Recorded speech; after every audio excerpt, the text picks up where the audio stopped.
Hey everyone, it's Coppa Quarter-Final tonight. Welcome in to the dive. Yeah, it's a Thursday, another midweek, coming off a decent weekend, and immediately my camera is gonna want to shit the bed. Awesome. I thought I fixed this. No matter, we'll work through it. Let's just get some Pop Mob going. It's a Windows update, I'm pretty sure, and it's screwing things up. It's trying to connect to my cell phone for some reason. It's a weird one. Hello from Albania. We don't have our Albania guy. Dash is working, but Dash is Albanian America. But welcome in. Let's see. In Sarda Dula. I can't say that name. I'm sorry. Too many consonants and vowels and this and that. So welcome in, welcome everyone.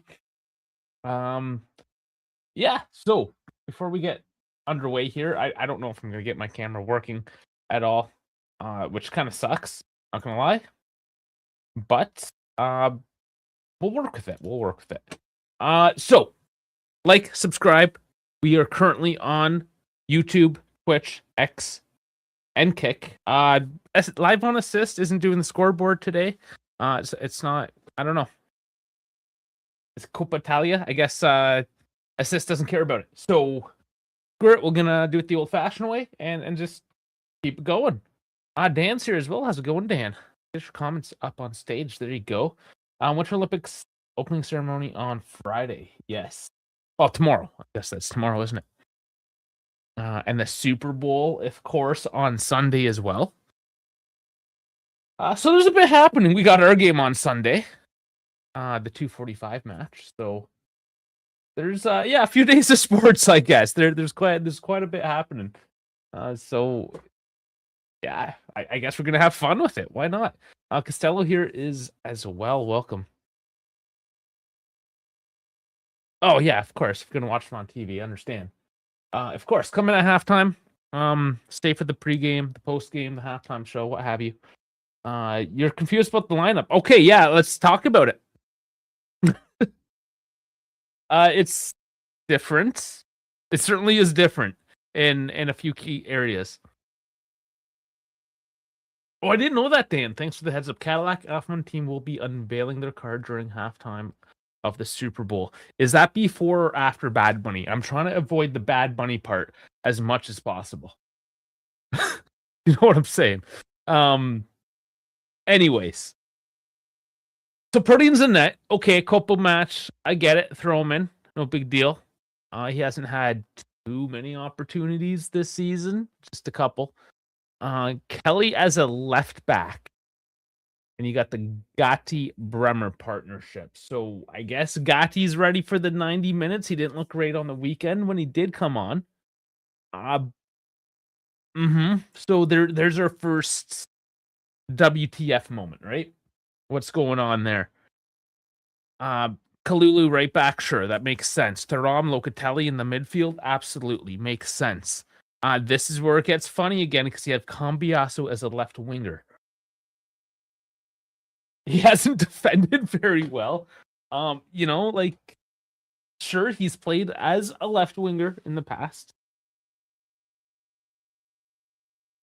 Will it work tonight? I'm not quite sure. McKennie as your cam, that's been working. Chico as your right wing, sure. Zagrova still can't get healthy for whatever reason. And then you have David up top. Okay, so it's just this like left side of the pitch that kind of gets people confused, right? Dan, you won't be watching any of the Super Bowl. I usually don't watch it. I probably will this weekend. Just I don't know, just because I got nothing better to do. The wife won't be home to like tell me not to take over the TV kind of thing with whatever crap she watches. So I don't have an excuse essentially this weekend, so I'll watch it. Whatever. I won't guarantee I'll stay up for the whole thing. I mean, I do have to work the next morning. We'll see what happens. But yeah, guys, confusedness. I get it. Kelly can probably play as a left back. Cambiaso can probably play as a left wing. But we've seen Gatti struggle. Kelly isn't naturally that position, and Cambiasso hasn't played up there. I mean, not for Spalletti, not for Tudor, not for a couple years. I can't remember the last time he's played up at the wing. If somebody from the chat does remember, but it has been a hot minute. Maybe this is Spalletti trying to rebirth Cambiasso a little bit. He's been struggling.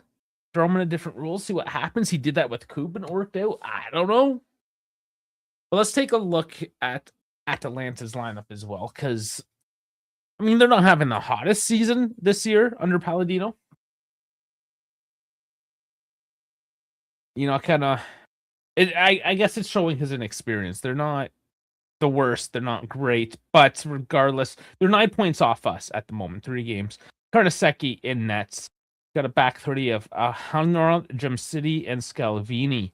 A midfield 4 of Bernasconi, Ederson, Dorun, and Zappacosta. Trident of Raspadori on the left, De Cataler on the right, and Scamacca up top. And that's a pretty filthy trident if it clicks today. That could be pretty good. So we'll have to watch out with that. You got 3-4-2-1 versus a 4-2-3-1 tonight. So it is nice to see a bit of variation. We know Atalanta, right? We know what type of team they are. They like to attack, but that actually plays into Spalletti a little bit here, because when they're exposed out back, basically when a team isn't doing the low block, we're able to penetrate through. Now, it will be a matter of how the midfield works out. You know, in a sense, they're both doing a pivot in the midfield.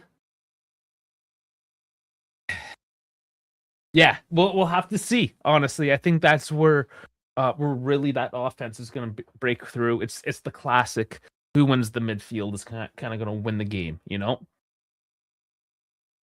And if you can break through, yeah, why not? Why not attack them? It's going to be a bit of space. As long as we can lock down, as long as Gatti could keep up, essentially. Kelly as a... You need a bit more speed as a left back, right? So, I don't know. Hey, German Dave is here. Might give me a... Hey, it's going Ed with the working camera. Woo. And me not with the working camera. It's doing the same stupid nonsense. Goddamn. Hey, you know what? We are not professionals. We never claimed that. No, it's just, I'm pretty sure it's the stupid Windows update, and I tried to fix it. I did some things. Yeah. And it just didn't care at all. Oh, man. And it started off fine. You know, otherwise. Yeah, can it be something with StreamYard, because they're changing so much, like in Maybe. the last few weeks? Like they changed the whole, like the layout is different, everything is different, man. Yeah, maybe we can blame them too. Yep. It's definitely not my fault. It's nothing on my end It's never our fault.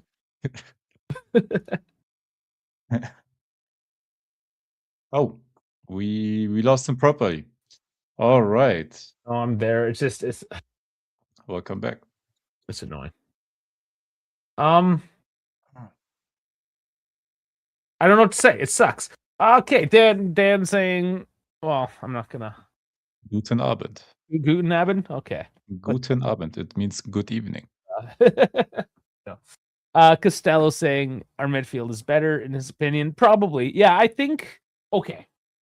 Well, Dave's here now. Maybe you can disagree with me, but it's going to be a fairly open game. It's going to come down to the midfield linking up the forwards and who can break through the holes. And I think Atalanta is going to have more holes.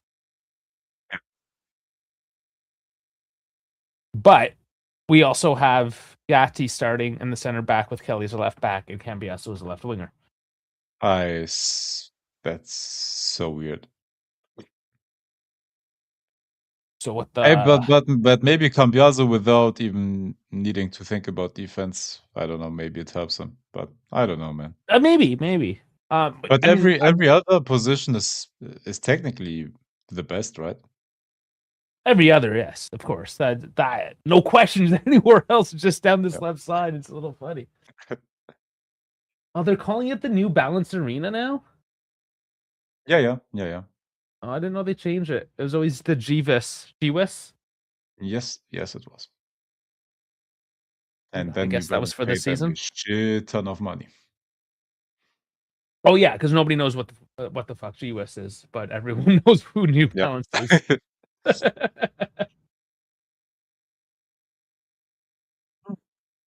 Well, we got a bit of a light show going on. It's a nice. I guess I could share that with you.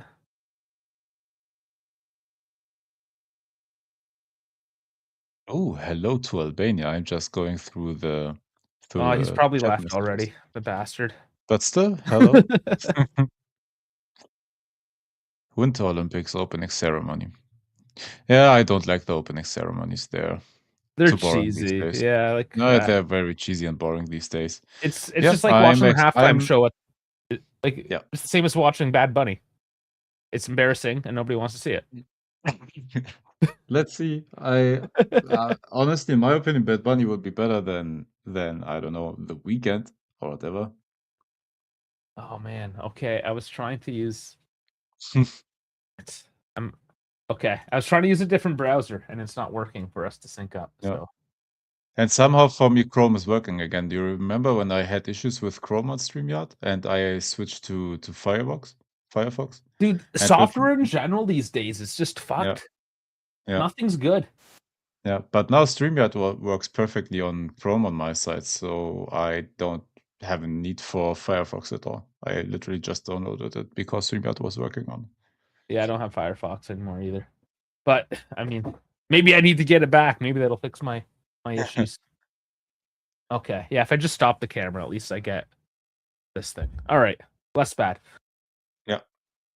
Okay, look, they're coming onto the pitch now, so 3 minutes of the scheduled kickoff at the very least. Oh, honestly, if you want to watch just purely football without the halftime show and all of those shenanigans, the game itself will be a really fun game because we have the actual like two best teams this season, in my opinion, in the Super Bowl. So the game, at least, like I hope, will be decent. Like two very good Yeah. defenses. One of them is the second best defense of the whole season. And then very explosive offense with the Seahawks, and let's see if Drake May and the Pats can counteract that somehow. But the game will be fun, and We yeah, hope so. Or they lock it down. halftime show is my bathroom break. Yeah, it's a lot of people's bathroom. Even though you can take ton of breaks with all the commercials, but you really can. Yeah, you can really get drunk watching a football game. Dennis saying death. Were you surprised you didn't go for Arteta on transfer deadline a few days ago? No, I'm not surprised at all because have you we not don't heard have that the guy's broken? Number one, he's broken. Number two, we don't have money, so I'm not surprised. No, nor do we really care. Nor do we really care because he would have been this, like whether it is Colomiani, Mateta, or I even forgot like a couple of the names that were And the mentioned. Siri, Icardi. And the series, it was gonna be literally like the same, like above average striker. That in 2 years' time we will try to sell for profit or whatever. He'd always be injured. Yeah. Speaking of injuries, Atalanta actually doesn't have any injuries, which is kind of crazy. But Atalanta, like outside of the freak injuries, like Scalvini tearing his was ACL, it was right. Yeah. Like outside of those freak injuries, they are pretty good with their stuff. But to not have anything this deep into the season, I think they are like regarded in Europe like for one of the best medical and nutritional facilities and everything. Like Atalanta's funny actually because like that's really good at that. Bergamo is the epicenter of COVID in Italy, so I don't know how good those. You know what I'm saying? Maybe Not it's too different. soon by now, right? It's been a few years.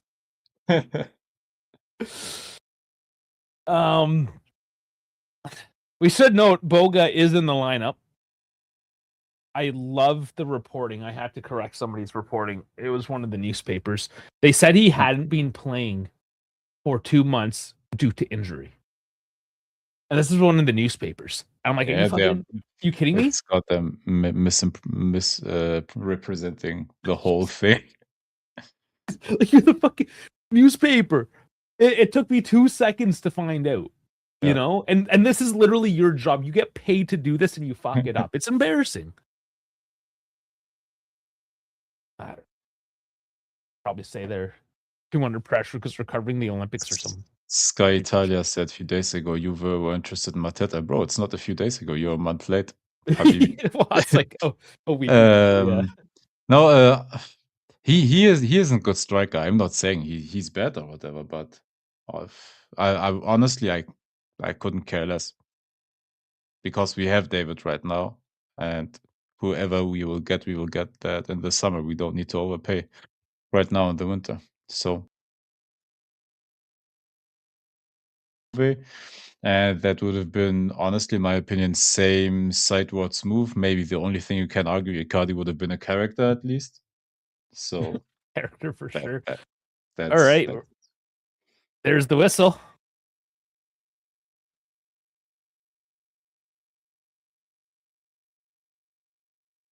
Oh, quickly over the top. Thuram tries to get on the end of it. That's a nice start. Like 9 seconds in, and they have a chance. All right, guys. I apologize already. I literally came home straight from work, so I'm gonna eat during the stream. Like I have protein bars, gummy bears, and the banana. So You're snacking. Nice. I'm snacking, but healthy snacking. Gummy Maybe bears. outside of the gummy bears, but I need those for sugar high and energy. Okay. It's just a handful. I'm not eating a whole bag.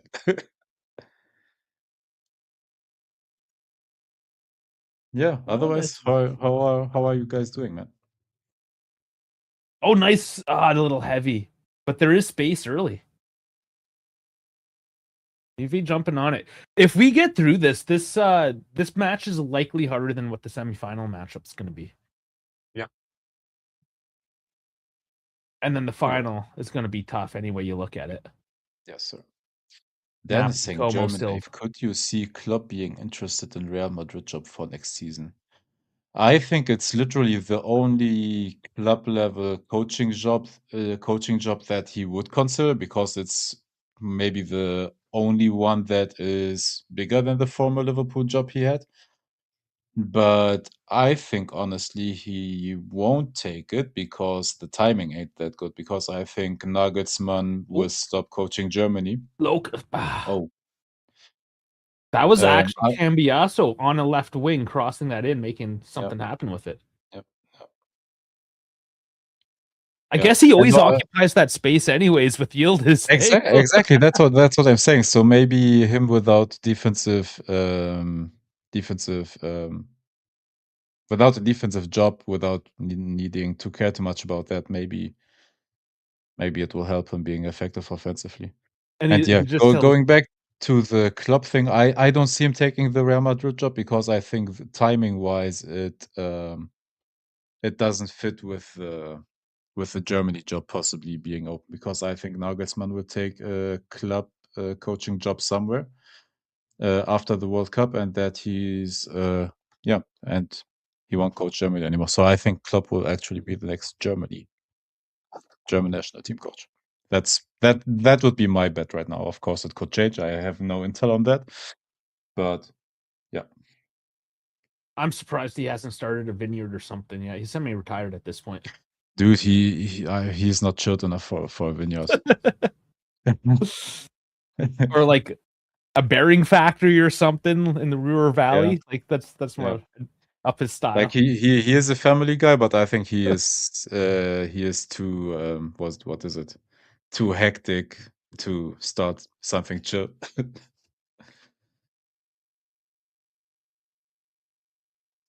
Like he is so all in and fiery and everything that he literally burns out. That's why he stopped coaching Liverpool because he got burnt out. That's what he said at least. Yeah, when's Conti gonna burn himself out? That's still kind of up in the air right now. I don't know. But my See. guess is he will take a job somewhere where the club plays in only one competition, wins the title there or challenges for the title, gets to the Champions League, loses again. How about this, Marseille? Ooh, That would be tasty. That would be tasty. I want to see that. No, but Marseille is currently they're third in the league, so No, they're they have gonna time play to screw that up. Champions League. Yeah, They did they get have. rid of De Zerbi and all those hipster coaches, so Yeah. Did they like he handed his resignation, but did he actually leave yet? I assume that he did, but I don't know. It could. I didn't really look into it further. I figured it would just be with immediate effect. Like otherwise, it's kind of weird. Here's Cambiasso jumping up, wins it back. McKennie, decent. I have to call out some. His name's like Saeed or whatever. Juve Saeed something or other on on Twitter. So Wes McKennie's dad, he always posts stuff about Wes, and basically saying that he's underappreciated, which he is for the most part. So, whatever. Oh, I liked it. He's still the coach currently. Okay, there you go. So, anyways, some guy at the bottom of it was just like, "What do you think about the U.S.-Iranian war?" I was just like, "What do you think of not asking political questions?" I was just like, "You're asking Wes McKennie's dad what his thought on.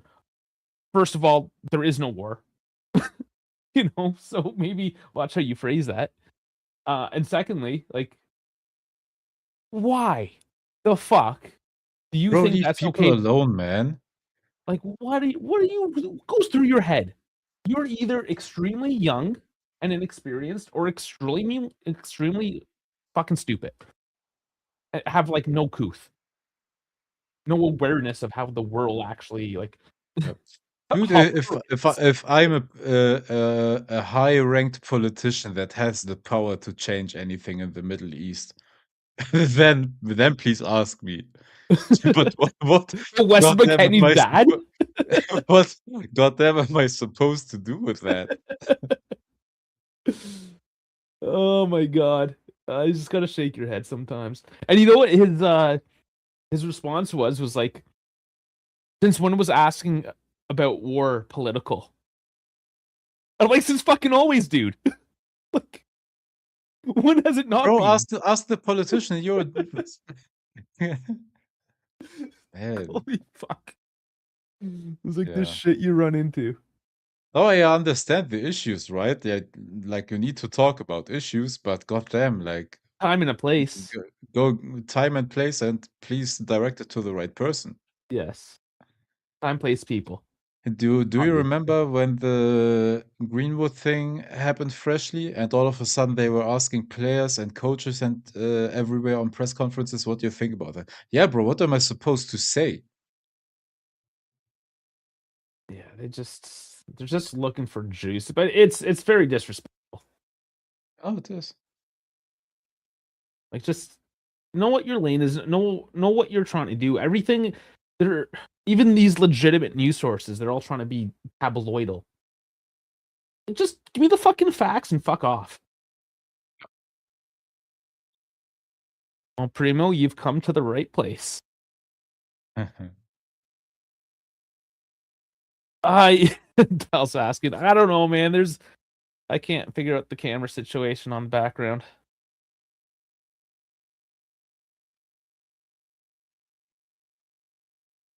Some sort of error going on. Yield is injured. I guess technically you can say he is in a sense. No, more so banged up, not really injured. Like technically he could have played, but we don't run the risk of re-aggravating anything. He's Like benched. he If Cambiaso's a shit show, was it a knock or something? Like I wasn't able yeah, I'm talking. to Oh, nice review. Oh, come on, Pico please. place. Oh, that was such a beauty. But yeah, Oh, of they got course he cuts in. yeah. No, they got back very very good in their defensive positioning. They were quick. Yeah, they were quick on the transition, but he ran himself out of room, right? Yep. Again, decision making isn't always the best from him. I think there was also maybe just a bit like too much power. Oh, that press No, almost. I think was an overloaded abductor. It happened last match. He was taken off at the half. He asked to be taken off.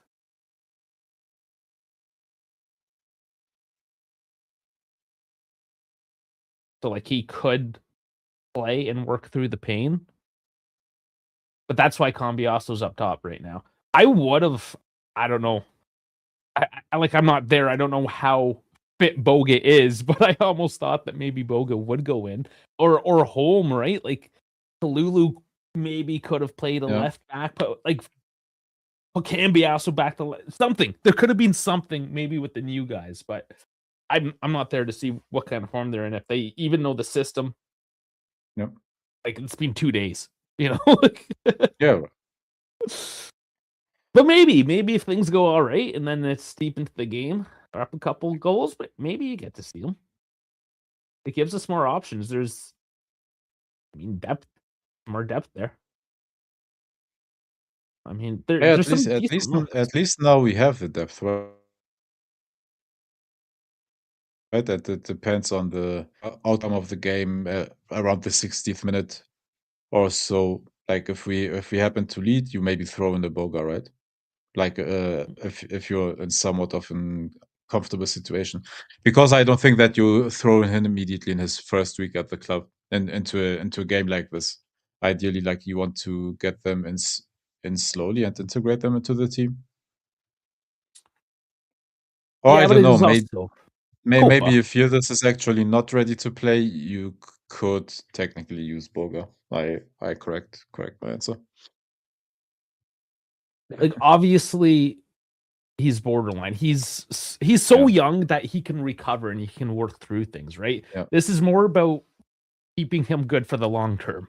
So yeah, if you don't have to use Yildiz, no, like I'd rather just throw Boga at a Copa match because at the end yeah, of the day, it's Copa. yeah, yeah.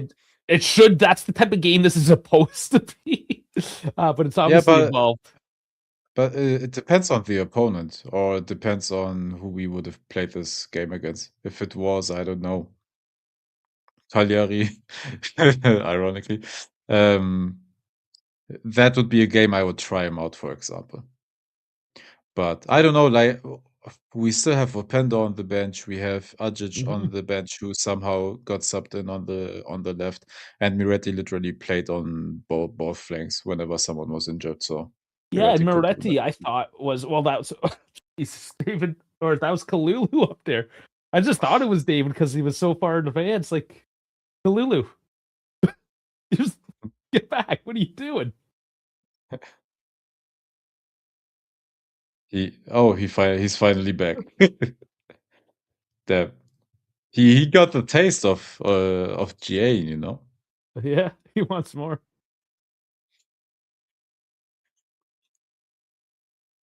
For Gasparini's Atalanta, the creators of hipster ball around Europe. I don't know if they created it, but they helped popularize it. Who would the No, not around creator? Europe. In Italy, maybe, yeah, because they're kind of the most hipster team in Italy. I think in America too, though. Yeah, yeah. Like the No, but US Serie A fans kind of jumped on that bandwagon a bit. yeah. No, you're right. But otherwise, it was man. I think hipster ball came from honestly like a couple of the French teams that had like coaches like Will Still. I forgot which team it was. Do you remember Will Still, the guy that that was playing Football Manager and Oh, like learned his tactics from there and became the yeah, I coach can't remember his name. of a Ligue 1 team? But I forgot which team it was. Was it Stade Riem? Not even Stade Rennes. Was it one of those teams?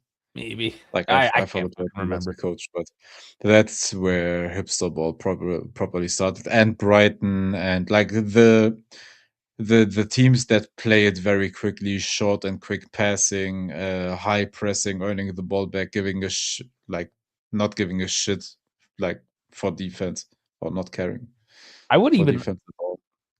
and I would argue that Johan Cruyff is the OG hipster ball. Oh, De Zerbi, sorry, De Zerbi as well. Like De Zerbi is one of those. Yeah. Yeah, yeah, you could be right. No, but Cruyff, like he was the one that started almost like tiki-taka ball, but tiki-taka was is more so like an idea of having ball possession and keeping it, right? Like it's not like headless chicken running around just forward, forward, forward. It is about controlling the game.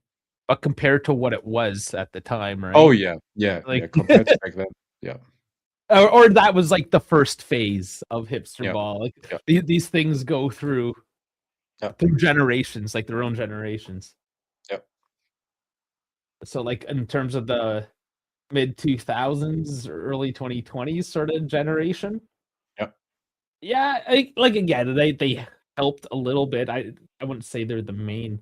Like within Serie A, they were probably the main hipsters, minus yeah. that one Venezia year and maybe a couple of Sassuolo years. Sassuolo was well, when we were getting Locatelli and Inter got Fratesi, Yeah. Sassuolo was a hipster team. Hey, honestly, we got the better one of the Sassuolo midfielders. Yeah, and Boga, but wasn't Boga playing for them back then?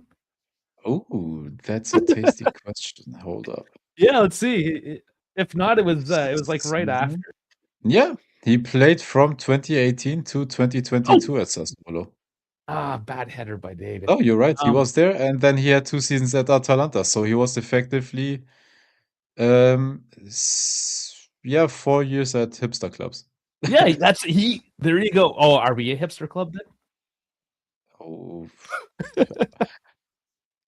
I could we become one under Spalletti?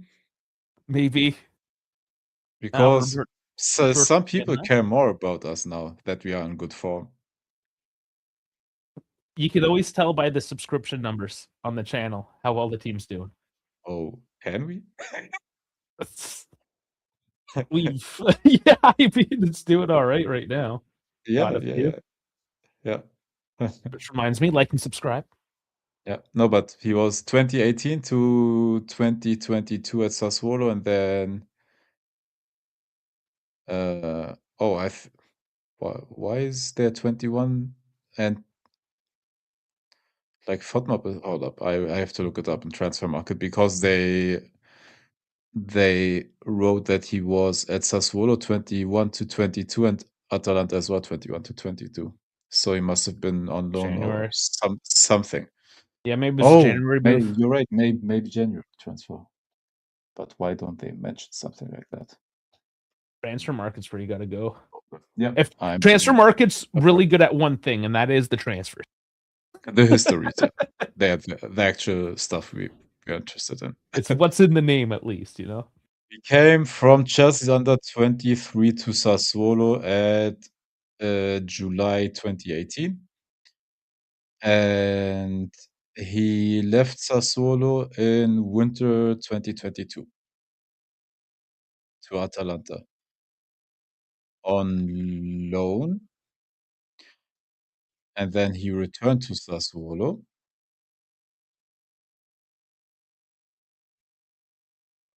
Uh, Hold up. Why is it so weird?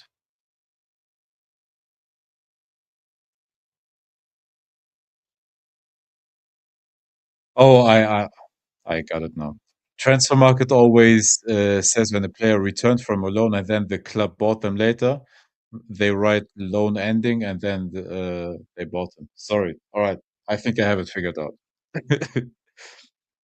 So he went from Chelsea to Sassuolo, loaned to Atalanta, then sold to Atalanta for, if you believe it or not, 22 million euros. Well, he And was then, coming off a hot season there at yeah, Sassuolo. Like yeah, he again, they were the super hipster at that time. The whole team yeah. was Oh, you're right. overvalued. You're right. What was his GA with Sassuolo? Uh, he had the season with, like, his first season was 3 goals, 1 assist. Second season, 11 goals, 2 assists. Third season, 4 goals, 2 assists, and then he was loaned to Atalanta, whole season, 2 goals, 3 assists. like the stint from Sassuolo and Atalanta during that season, and then sold to Atalanta. He got 2 goals, 5 assists. And then he was sold immediately a year later to Nice for 17.5 million. They lost a little bit because they Yep. didn't have the Habs protect. Oh, Chico, kill this, kill this! Oh, Guys, taking man, too finish. long. You have to finish something like that, bro. I mean, he's so tiny compared to Karnaseki, though. He looks so tiny up there.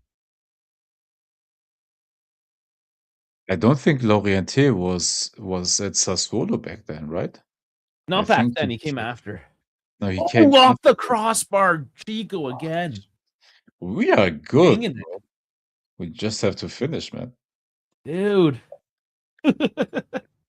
Those like two heavy chances back to back. Fuck, that would have been beautiful. Lo Lori Lorientier arrived at August 22 at Sassuolo, so he was basically The replacement. the replacement. Yeah. Loriente is more speed, whereas Yeah, Boga's a little more physical. So it's a yeah, different profile. Uh Probably, I mean, if you were doing a FIFA rating, they're probably both like a 72. I don't know. yeah. Like they just have different attributes. 72 with a Honestly, potential of 90. Lorientier so far from what he has shown is his output is better. Yeah, he's more of a natural winger. Yeah. Like Boga's a grunted type player. Yes. He's the Yep. guy that you. Lorientier is finesse. He takes a lot of shots, lot of take-ons and all of that. So Boga's going to be good coming off the bench to just fuck with tighter defenses, Yep. or to try to harass a low block. Yep. So if you have like two big black dudes in on that side with Thuram and Boga banging on the door, then you have Kalulu on the other side, McKennie. Yep. No, but if I was able to choose, I would of course take Lorientier, but I don't think that's we would have gotten him for a free loan from Sassuolo with I don't know. Oh, Maybe. I mean, this is completely like we've discussed this before. The two types of deals that you make in January are either Yep. the panic buys over like way overpriced, Yep. because they got you by the balls, or things like Boga where there's a team that needs to get rid of a player for whatever reason. In this case, I Yep. mean, it was like because he was attacked by the ultras, you know. Yep. And then there's that whole that rift behind the scenes, right? So they had to get rid of him. He wasn't playing. He was refusing to play. So Yep. we jumped on that for very very little money. Yep. Mm. Yeah, and if there's no one that's going to buy the player, you have to loan him. That's basically it. Yeah, and that's why we're actually able to not have an obligation on this loan. Yeah. Yeah. Because like Nice's hands were tied. They had no bargaining power in this Yeah. situation. And obviously, a player like Boga, if Juve comes calling, it's sick. Fuck yeah, pack my Yeah. bags. Yeah. No, it is literally like cutting costs for Nice. Oh, what are they looking? What is he looking at? Are they VR checking something? For what? Gad, I don't know. Why are they showing Bremer? I'm scared, bro. Ooh, Are they looking for a I mean, handball? it was sort of tucked. Oh my God, please They not. might call that. Oh, please not, That man. angle is a little more damning too. Did it touch the hand? It touched his hand. This can go either way, honestly. I don't know. He didn't give it, right? Looks like he didn't give it. Oh, they're still checking. They're still checking. Oh.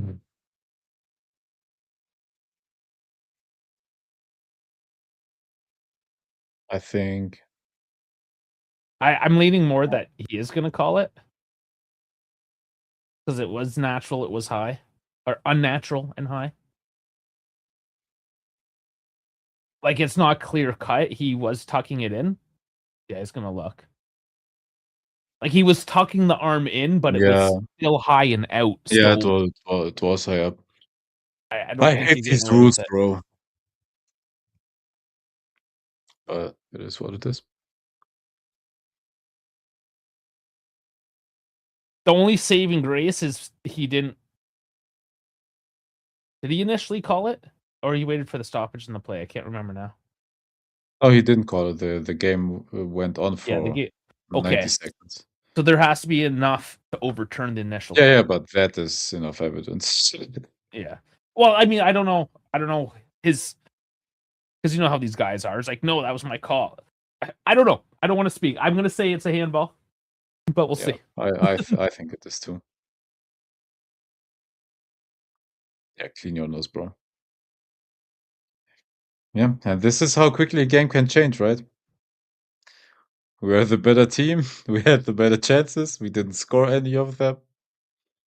And now they get a penalty. We've had good responses though, so I don't mind that. Honestly, like it's early enough in the game. I have enough faith at this point that the response should be good either Bro, way. just make the call, man. No one is. It's just Bro, he's like, get away from me, guys. You're in my personal bro, your space. whole. Oh my god. Bro, just give your decision, man.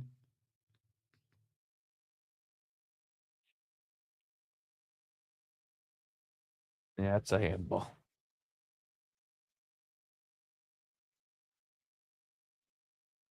Ah. Well, I mean, we'll see what Purdon can do. Have we Maybe he saved a pulls an. single penalty this season? He hasn't played much. I don't think he has. No, But but who knows? any of our goalkeepers. There is another blue team the other week that pulled a Nico Paz. So let's see. Yeah.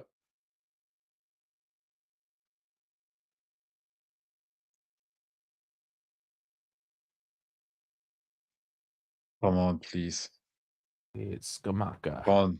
Skamaka, crossbar, something. Put too much force on it. Pull a Vlahovic. That's in. Fuck you.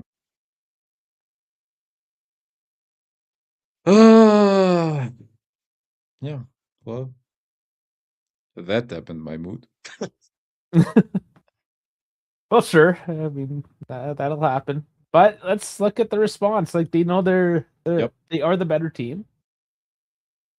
This shit happens, right? So Yep.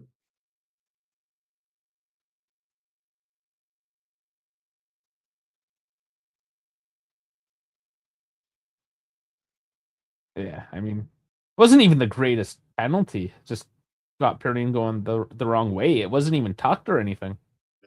Like if Perrine chose the right direction, he could have saved that. If. Yeah. But yeah, like that from Skamaka's, sure. I mean, he scored, he put in the back of the net, but that wasn't. I'm thinking like from the Italian perspective, right? Yeah. From the Italian fan, a team that still needs to qualify. Yeah. That's not necessarily the kind of penalties you want to see from him. Hey, but one thing on Atalanta, dude, the atmosphere in their stadium is always great. Oh yeah. Like the fans are always loud. Oh, and they do own their own stadium, right? You can tell it's a proper stadium.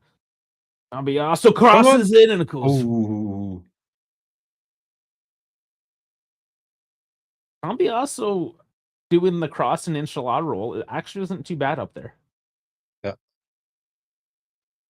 No, we have very good aerial players, so try to use it. Why not? Do we? When did that happen? Brem is great. Thuram is okay. Kelly is good. So why not try?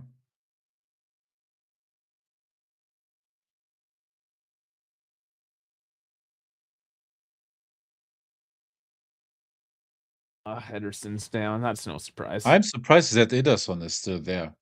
Like so many teams wanted him also in the winter, but somehow like no one bought him.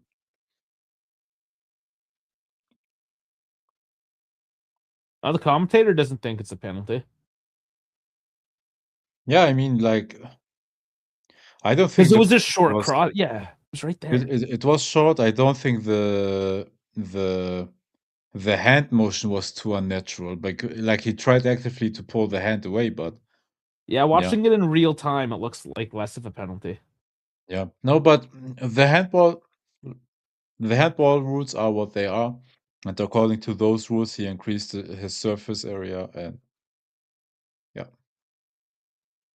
Every man's I trying to I ju increase I his just surface I area. just wanted to be consistent because sometimes it's not given as a penalty, but according to the current rule book, it is one. So I just want the consistency and that every of these cases will get called as one or none Ooh, of that them, you know? was a nice way to keep the ball going forward. Run the play, don't care about that guy that lays on the ground. Just keep playing. The only time I care about the guy on the ground is when he's We wasting time. still look good. Yes, free kick. Oh, decent Yes. spot. Yes, that's a good position.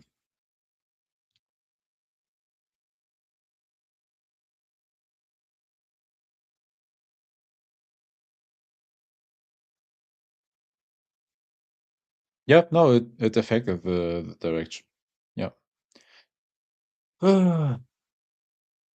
No, according to the rule book, it was a handball, yeah. Yeah, Loka did get away with one.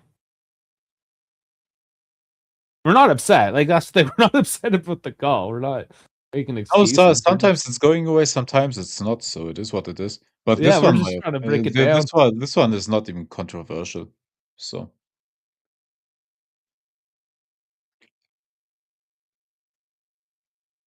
Oh man. Well, this is now when I'm upset when we're time wasting.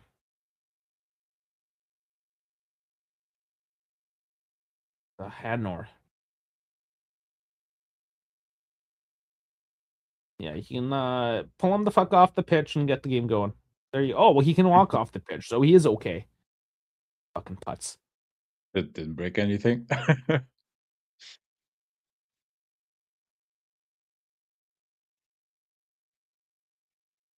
Come on, give me a Like Lord Kelly goal.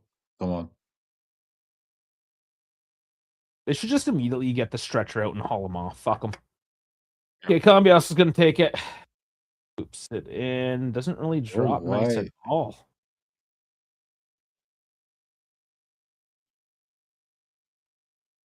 Like even the curl on it was bad. Ooh, far post Caught to a doesn't make corner. it. Yeah, I mean, keep it cranking down. I take set pieces, man. We have become decent at them.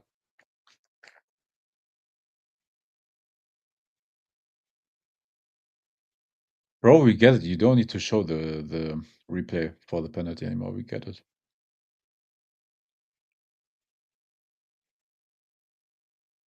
You know, they just have an intern doing the cuts. That's why it's always Yeah. the same Oh, shit. oh, come on, Oh, put it put in. it in. Oh, how did that not? It bounced around. Yeah, that was McKenny, and it was on his left foot. So, Ah, dude, close Jesus, again. that's the what is our XG with all these chances? Not even looking. I don't like staring at the stats. I lose focus of the game. Yeah, expected goals of 1.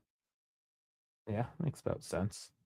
Atalanta is 1.2 something because of the penalty. 1.13. I sometimes keep the. Oh fuck, you kidding me?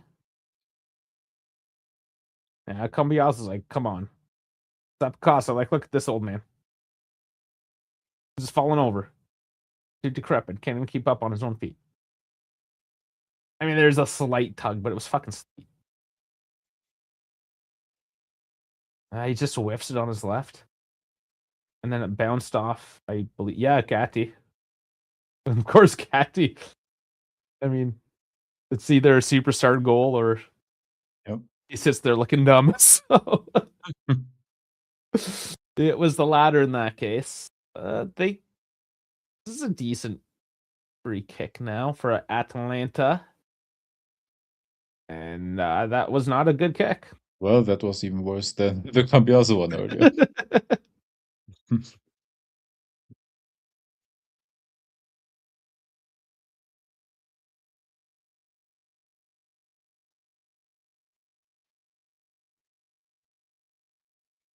Oh, Come on. bit of space. Come on, boys. Oh, the runs were bad, though. The runs were bad. No whistle Bro, on get up, Chico. man. It Oh, looked thank like he God, got Bremer. clipped. I don't Thank know, God but for Bremer, man. yeah. I don't know. Chico did look like he got clipped, but maybe it was clean. Still down. Like he's the one guy on our team that does this. He's got to know that he's the one guy. No, dude, even if he got touched or got clipped, it can't hurt that much, bro. And now McKennie has to work the right side because Chico's bitching around on the ground.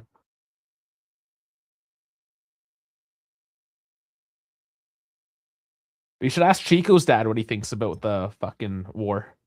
See what his opinion is. That was a reference to earlier in the stream if you're just tuning in. Oh.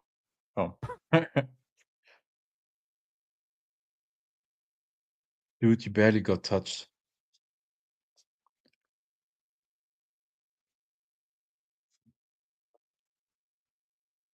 Well, no, Big Mac's dad was a soldier. And you know what soldiers are taught is not talk about it.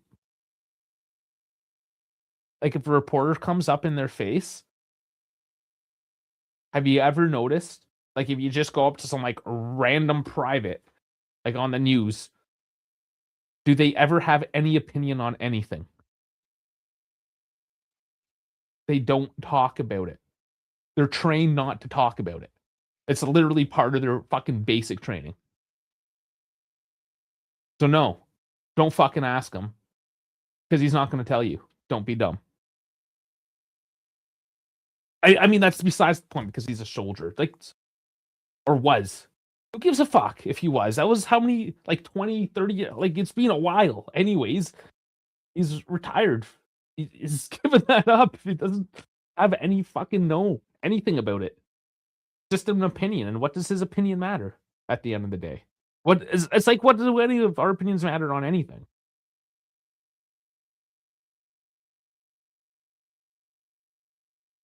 Like the only people that have any understanding, any sort of like inside knowledge of what the fuck is actually going on is like the top politicians and military, like generals and admirals and shit. You think some fucking retired ass fucking airborne trooper knows what the fuck's going on in Iran? You know? He doesn't fucking know.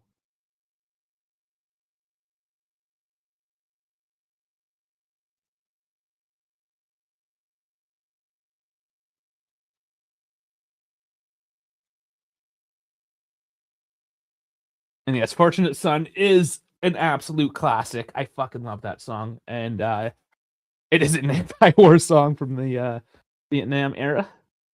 Very classic.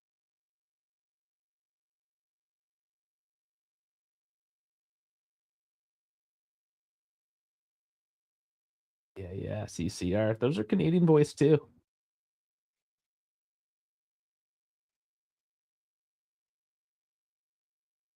Is the assist not doing Coppa Italia matches? No, actually, I was.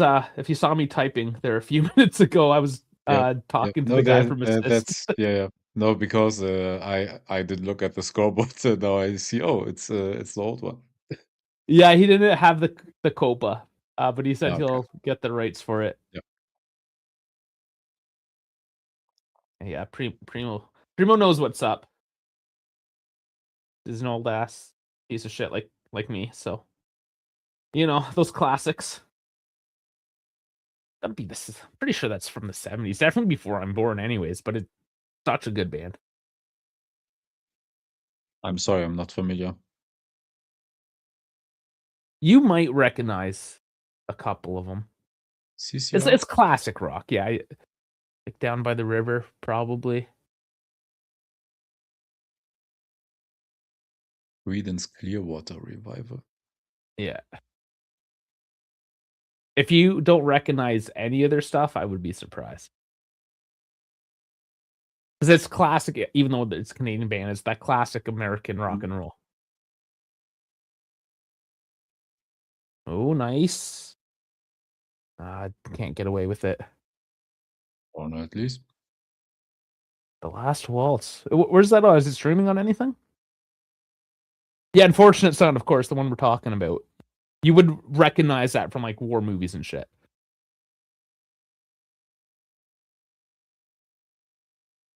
Yeah, we got we got Churro singing now. I wish we could play that kind of stuff live. I would totally put a soundtrack on.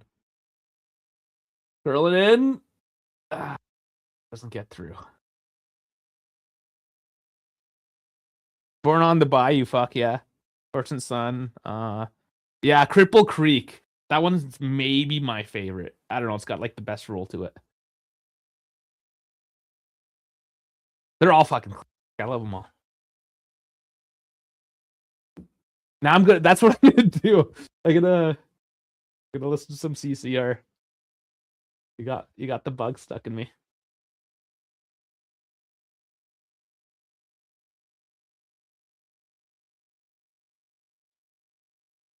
Yeah. See, and I'm so bad at remembering names, and Primo's just listing all of them off now, and jogging my memory.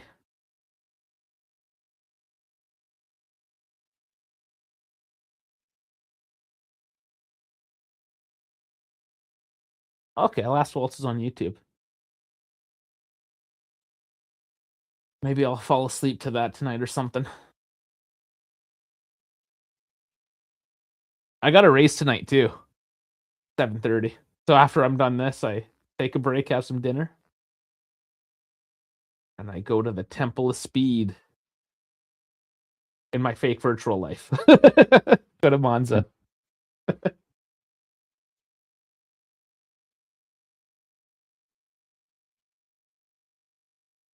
I've been Tottenham, Man United, Aston Villa, and Newcastle are the English sides most interested in Kalulu ahead of the summer. Yes, yeah, there is interest, but they're looking to up his wage a little bit. I Uh, deserved so far. yeah, so he's at 2.5. They're looking to make it 3 and extend, just to Yeah, kind of why not? give a bit of a buffer. Yeah, why not? The contract is until 2028, right? I believe. Yeah, I think it's 29 they proposed. Primo's saying Ron Dennis is back. Like, what do you mean? In which capacity? Where's he back? I thought he wasn't allowed back. He's Oh, a he old was. McLaren guy. Briatore was the one that wasn't allowed. But Briatore's still involved with Alpine, isn't he? Yeah, Briatore returned like for last season. But Ron Dennis disappeared after Crashgate. Oh, didn't he stay for a couple of years after that? Maybe. When was Martin Whitmarsh introduced as the team principal? Because Maybe Primo will remember. Whitmarsh was at the team already, but in a different position. When did he get promoted to team principal? Oh, did we screw? So we were confusing the band, and that's another band. The band with Creedence Clearwater. Which song is that one? Man, I think you might be right. There's one of those like one-hit wonders that sound like another band.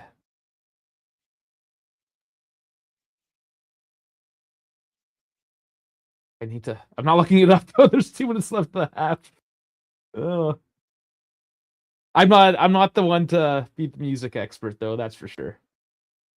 I know what I like and I listen to, and I can play a bit of guitar, but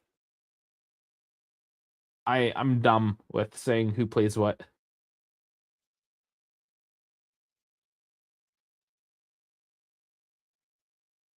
And you are right, Kalulu's contract is expiring June 30th, 2029. Oh, 3.85 gross per year. Yeah, see, I misread this. So Primo said Dave will know Born on the Bayou and Fortunate Son, or the band Up on Cripple Creek. He did. I didn't read it properly, but yes, he did. Primo's right.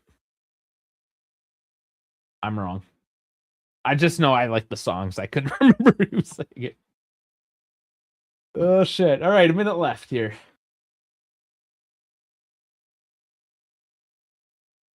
Kind of lost its luster a little bit after that goal. They had a couple moments, but looks like Atalanta leveraging their advantage, locking her down on the tired legs of the half, and yeah, this one's just kind of fizzling out. I hope we get a fun cameo, at least for the second half, from someone else. Yeah. Yeah, well, we might have to. Hey, the last few weeks, Spalletti likes his halftime changes. Yep. I mean, the good news is Atalanta, other than just getting lucky, hasn't looked that great. Yep. Dude, if we scored our chances, we could have been up by Oh, for 3 sure. goals before they even before they got the penalty. Yeah, I just don't want this to be one of those games if, we lost because we couldn't put it in the back of the net. I don't want to go back to that rhetoric. However, I mean, you do just get those days. Currently, it is that. Oh, what a long ball control! Oh my god, why was Gatti, Gatti? it's Gatti. He knew he couldn't shoot Come that on. ball. So just gave it.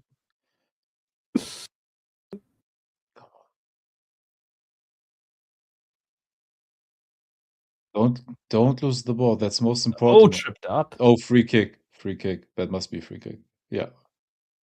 Sometimes that's what you got to do. Just run forward, run with the ball.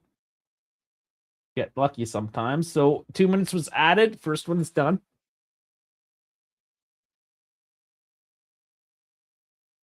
Not enough. Enough to not be a yellow. Who on our team could take free kicks?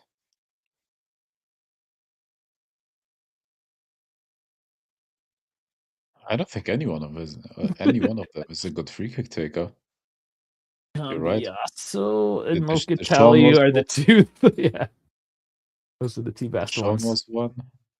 Douglas Luiz, if he stayed, would have been one. Next year. Coop had one good free kick. Who?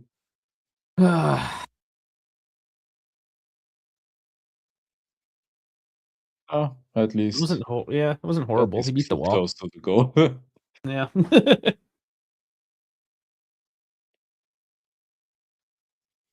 No, sorry, not close enough. Now that I saw it from that Yeah. angle.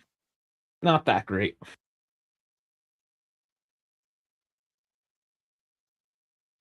There's the half.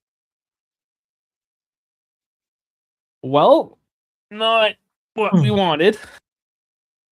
I don't Nope. think all is lost. When we look at the numbers, we'll probably be slapping our heads a little bit on the missed chances. Let's see what we got.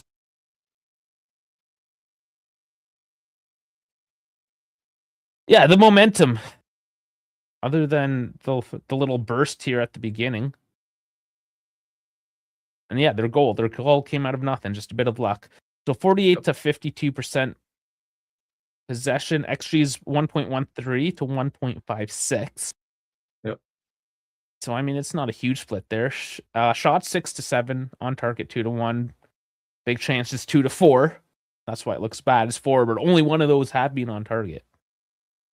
And yeah, passing 162, 82%, 185, 86%. They're both, I guess, pretty similar. But Grand scheme of things. missed big chances at 4 is a catastrophe, man. Yeah, and then when you go back to the That momentum, was terrible. like I guess that's what we've had. Like the numbers haven't been significantly better. We've just kind of had more momentum throughout that. That's what it's felt like, anyways. And yeah, just not capitalizing on shit. Yeah. Yeah. I mean, it is what it is. Like the performance Yeah. is pretty good in my opinion. It's just we Yeah, we haven't scored our chances, and we had, yeah, according Ugh. to FODMAP, 4 of them. Maybe it is like 3 clear-cut chances, but yeah, we didn't score a single one of them. It's one of those frustrating halves. You didn't do anything Yeah. specifically wrong. Yes, I mean, you did do something wrong with the goal or the penalty kick. That was a tough Yeah, one. Yeah, Bremer yeah, should but always it have his hands down. I get it. That happened. yeah. Fuck. All right, you know what? I had a coffee, so I got to piss. This is yours for a couple minutes. Alright, chat. So, are there any other results we want to talk about?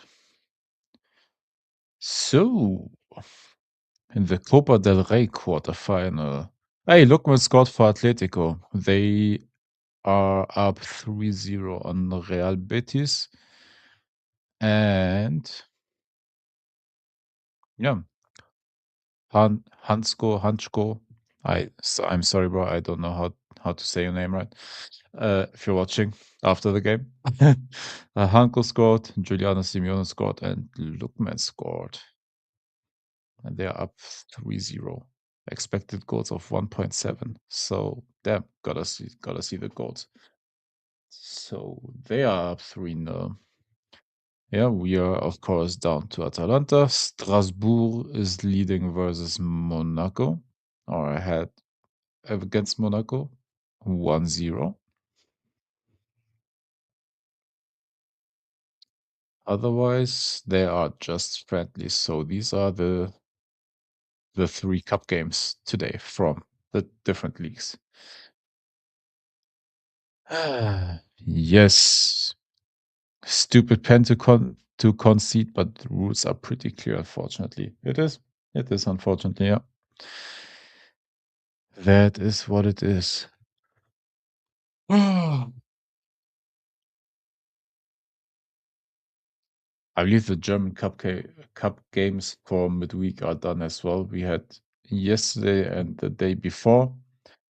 Stuttgart is through to the semis. Leverkusen is through to the semis. And next week will be my club Hertha BSC plays against Freiburg on Tuesday evening. We are in the quarterfinal. I still don't know how we got there, but we are. And Bayern versus Leipzig a day later. So, goddamn, if we somehow are able to upset one of the, I don't know, one of the clubs that is fighting in the Erste Bundesliga for European football, that would be such an upset. But man, what a legendary moment to be in a to play in a semi-final again in the German Cup against either Stuttgart, Leverkusen, Bayern, or Leipzig. That would be crazy, but goddamn, we if we get through somehow, that would be crazy, but I don't think so, unfortunately. Vincenzo is saying, "Hey guys, hey Vincenzo, does Toyota do F1?" They In a don't sense, really do F1, but they are sneaking their way through again, back to it. they have a partnership with the American team Haas with Their Toyota logos are Gazoo Racing. yeah, their logos are plastered all over that house. Yeah, more so than last year as well. They're getting more and more Yep, involved. So yep, basically, the automotive downturn in like the 2000s, whatever. yep. You know, if you remember, we gave Ford, Chrysler, and Dodge like $1 billion each, just to like not suck as much and keep on going. Yep. So, because there's a whole economic downturn, right? So, and then they basically just Oh, said, we have we it can't there. afford it. Cash coming in for the halftime. This about. I just wish we can hear him. Maybe it is StreamYard fucking up all the media shit. Gotta blame somebody. Oh, Yeah, he's shit. saying, "Okay, Dave, give me some good predictions for German Bundesliga on the weekend. Need to upmate kick tip game a bit." Kick tip is a game where you can predict results in the friends group, and you have a proper like ranking for it. We have that here in Germany, Austria, and Switzerland, I believe. I see. So, Only all for you right. German-speaking types, I see. Yeah, The it's a rest of us aren't Bundesliga. allowed. It's a Bundesliga game, so yeah. All right, so games. We have tomorrow Union Berlin versus Eintracht Frankfurt. I would go for a draw there at 2-2. Frankfurt concedes a lot of goals. Union not as much, but Frankfurt still has a pretty good offense. I would say that's gonna be a draw at 2-2. And Heidenheim versus Hamburg. Um, I think Heidenheim will upset Hamburg. Heidenheim is the last place in the Bundesliga right now. Freiburg-Bremen. Freiburg will slap Bremen. That's gonna be, I don't know, 3-0, 4-1, something like that. Freiburg doesn't score a ton of goals, but Bremen is very bad. Mainz versus Augsburg, that has 0-0 written all over it. St. Pauli-Stuttgart. I'm sorry, but Stuttgart also will bash them. Wolfsburg-Dortmund. Dortmund somehow keeps winning their games by a goal difference. So it's gonna be 2-1 for Dortmund. And Gladbach will get clapped by Leverkusen. I'm saying 3-1, something like that. And then Köln versus Leipzig. I will say or predict that Köln will upset Leipzig. And now this is the one. Bayern versus Hoffenheim. Will Bayern destroy Hoffenheim in an act of revenge because they have drawn a couple of games and lost one recently as well? Yeah, I don't know. Will Bayern destroy Hoffenheim or just dr- Or just because fuck them gently. Hoffenheim? Yeah, because Hoffenheim is in very, very good form as well. Do we I'm have a gonna say dash? Bayern will win at 2-0. And these are my Bundesliga predictions Wait, for the upcoming weekend. can you guys hear me now? Yeah. You're Oh, here, man. I just wanted to say Conceição's ass. He's not ass. He somehow got into the positions, but he didn't finish. He's done more than anybody else has. Yeah, exactly. He literally just had to roll it off to Ram, but decided to use his weaker foot. I mean, what do you want? You want Openda I to just wanted to troll. suck less? I mean, like, what do you want? McKennie shanked maybe a chance that was even more likely to score. David had a Hey, huge header. Don't talk about my baby McKennie like that. I know, but he's got more contributions than Conceição has. All right, my predictions are noted. I hope I will get a good grade. I hope he just fucks it up this weekend. It's like the worst week yet. Oh my god, then it's my fault. Yeah, well, that's fine. It'll just be fun. Fun from a neutral perspective, since you just fucked off all the rest of the world, essentially. It's not. We can't use that app. Apparently, it's not for us normies. You can download it, but you have to watch Bundesliga. Like. If you want to get Chris off your back, you just have to trigger his Max Allegri PTSD. It's doing better than us still, so you know. That's what I'm saying. That's what I'm saying. Right now, he's probably shivering. He's like, "Dash just brought up Max." The best part too is that Milan now is so divided on like the Milan Twitter because it's beautiful. Because just like people can't appreciate Max for what he is. Like they it's a whole expectation thing, right? Like when you have Max, you know what you're going to get. Don't be surprised when it shows up, man. Right, guys. For you that want to play the Bundesliga predicting game, the link is in the chat. Oh, Dave's spamming the chat with links now. Gotta kick him. Block the dive sports, please. Yeah. Yeah. I think my stream just fucked off. Good start to the second half. Let's because we are losing currently because we missed 4 big chances and Atalanta scored a penalty. That easy. Yeah. Thanks for showing up, J Car. How you doing? It is Thursday. It is an awkward time, people. Imagine a lot of you are working. Primo's probably working from home. And that's the only reason why he's watching football is because he's working, getting paid to do it. Tell me I'm wrong. How much time? Feels like these halves sometimes just feel like forever, you know? How are we going? No. Is Ederson and Chico still crying about something? Who? Ederson and Chico. They were the two that cried today. I think they were arguing on whose is smaller than whose. Yeah, no, there's no consistency in any of the rules. No, that's a problem. According to the rules, this one was a clear-cut handball, but some referees still don't call it. So I don't know. Like, yeah, it's inconsistent. That's the issue. And the thing is that I can't even go on and yell about it today because it was fairly clear-cut overall. Yep. But yeah, the general sentiment of the refereeing is just, what the fuck, guys? Why can't we sort this shit out? Yep. Get a look at Emile Holm and his dirty mustache. Like, if he got rid of the bottom, like the goatee part of that, like it would be borderline Charlie Chaplin. I bet you. No, I'm gonna get a picture and Photoshop the chin beard out and see how Charlie Chaplin he can pull it off.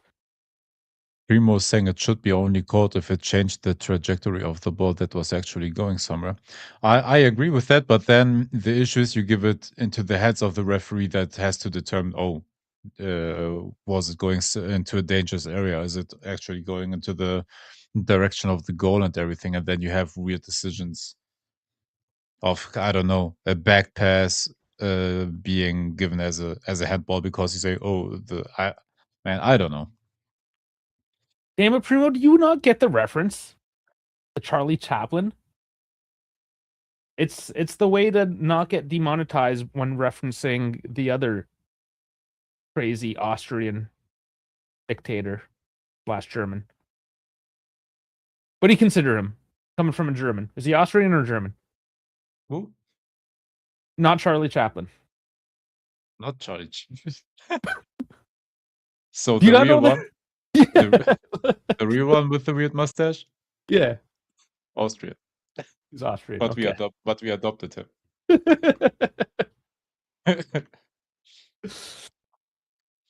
he got thrown off Austrian art school, and we said, "All right, come here, my boy."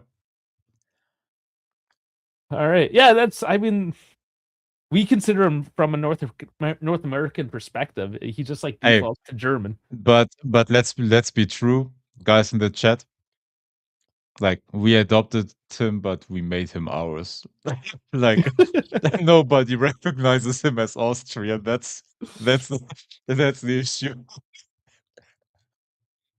Well, I just found out that Toto Wolff was Austrian. I thought he was German this whole time. Oh, well, Toto is so Austrian. He eats pumpernickel for his breakfast.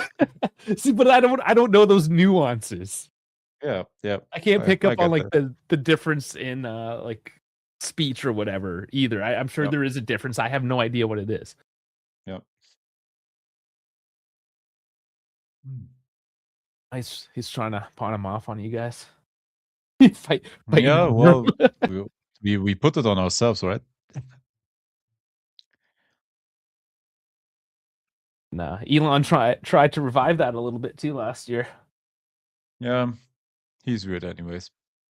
Did you hear, speaking about making fun of people on X, trying to get all political about things, because the French authorities raided the offices in France, the X offices. He's like, oh, that was politically motivated, blah, blah, blah. I'm like, Everything you do is politically motivated, dude. What, like, only you're allowed to do it because you're the rich guy? That's why that's why they're trying to shut you down. Fuck. Shake your head, Elon. Sometimes.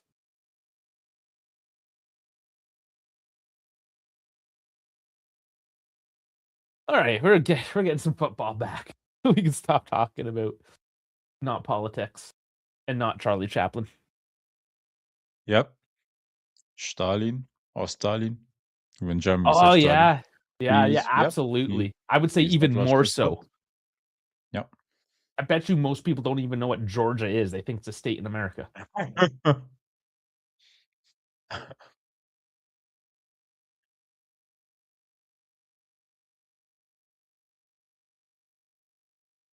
Oh, the scoreboard.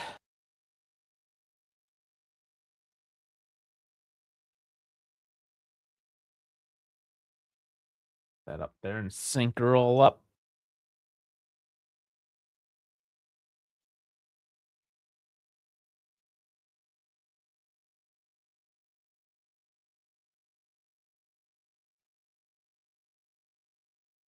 All right, let's get a response out of these boys. See what kind of substitutions he'll make. We got no changes, right? Didn't see any. I mean, they didn't play bad. He didn't have to make any changes necessarily. Not at a 45-minute mark. Ooh, the lineups are presented by Volkswagen. Oh, yeah, I missed that. This is the Canadian stream. Volkswagen Canada, which means the Mexican version of it.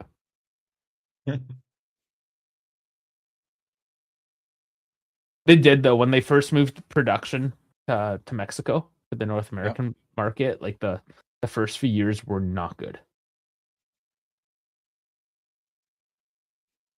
Yeah, but they clamped down pretty much on they paid shit ton of money to quality control engineers and sent them over there and corrected everything. Yeah. But, the reputation was tarnished there for a while. Yeah. And then they had the whole, lying on the emissions after that. That didn't help either. It was similar with the Chinese factories. The first couple of years were the cars were in pretty bad quality, like build quality. Yeah. But again, quality control engineers that earn too much money. Now all those companies are pulling out because they can't keep up with bid. Yeah. And Canada just signed that trade agreement with China, so there's only 6.1% tariffs on Chinese vehicles now. So we're going to start seeing all of them in our market. Yep. Be interesting to see how that turns out. Is there demand in Canada for EVs? In the cities more so, and just like Or is it just the a country. European thing? Because we here, we buy more and more EVs. No, it's definitely like an upper middle class white person thing to do. Yeah.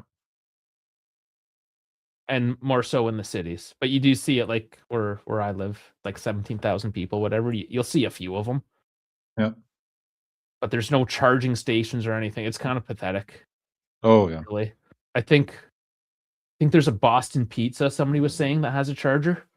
I was like, cool. Whatever. We have charging stations at all the grocery stores.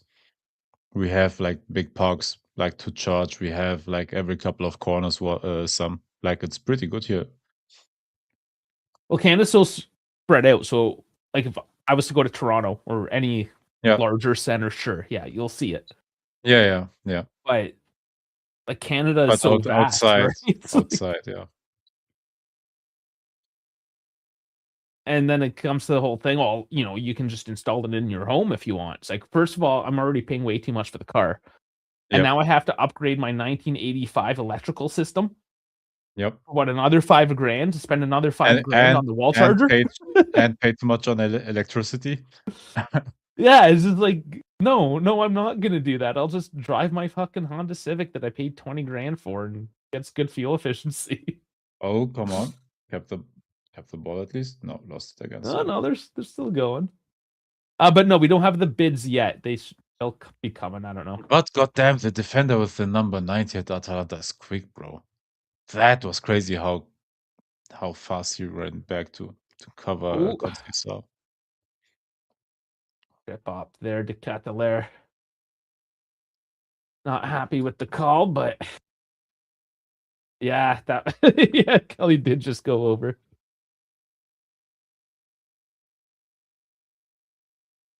Oh, it's Ederson. Yeah, get the stretcher. Kick him the fuck out of the game.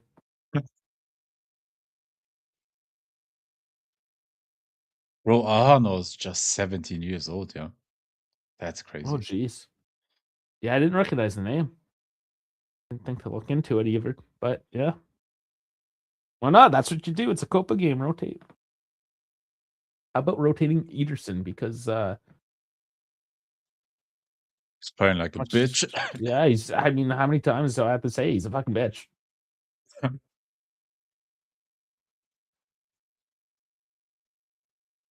Like, I can see where he jammed his leg up, but he kept on going.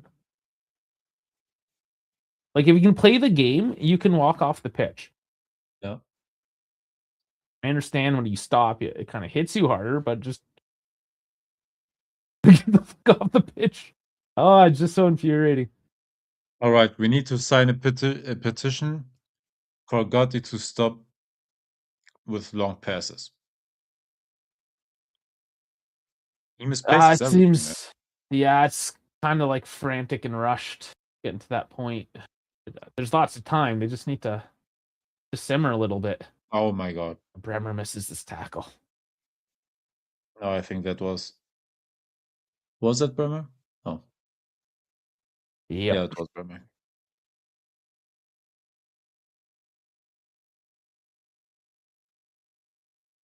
Well, the crowd is going wild.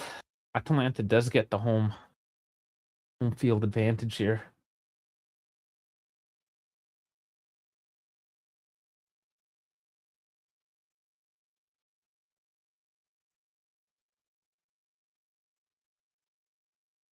Yeah, they're quite off the pace from last year with Palladino, because they did finish third last year, right? Yeah, but they were bad, and then Palladino stabilized them. Like, he made them okay again.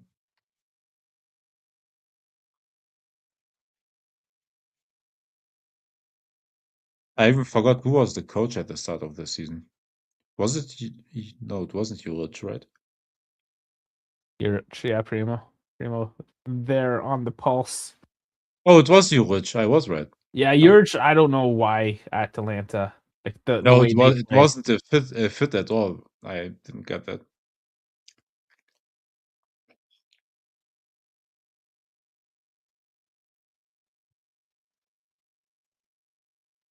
That was that before or after Tudor? That was definitely a while ago. I think he was fired before Tudor. Must have been. I know he didn't play a whole lot of games. I forgot the kind of thing, like kind of out of the zeitgeist immediately. When did Juric get fired? Dangerous cross.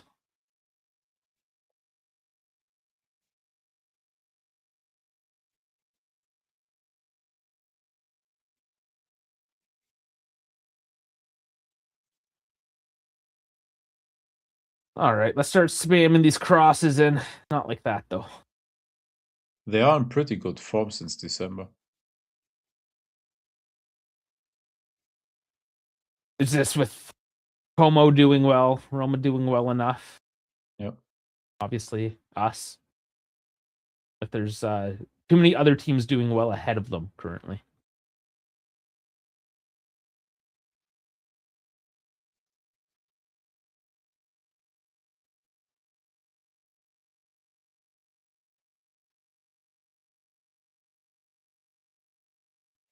Atalanta's just kind of toying with them right now. No, and then a bad pass. Unforced error. Galvini.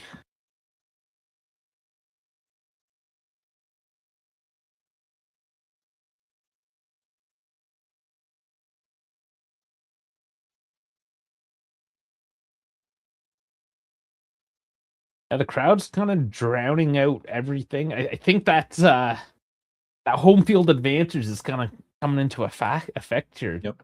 Juve don't seem to find that momentum, that burst of speed. They're just, I don't know, they're just kind of there. They're just showing up at the moment. Nothing like the first half so far, but a nice little feed here. Kalulu is here on the overlap.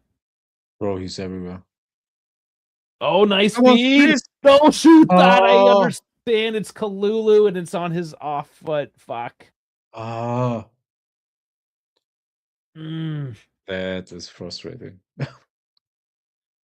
Like, I get it when you're the defender and your striker's right there and you're on your off foot, you want to feed it to him. Oh, fuck, man.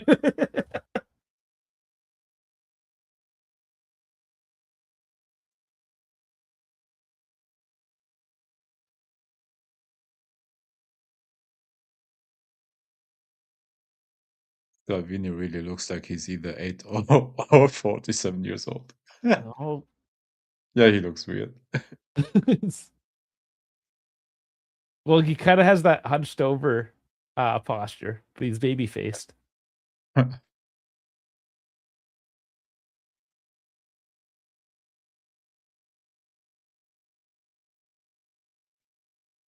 Wonder if he keeps those locks or if he goes bald.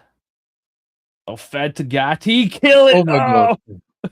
What are you diving that Oh my for? god, why are you sliding there, bro? Oh, because he's a defender. He doesn't know how. He's got one mode. Oh my god. Nice, Bremer. Nice.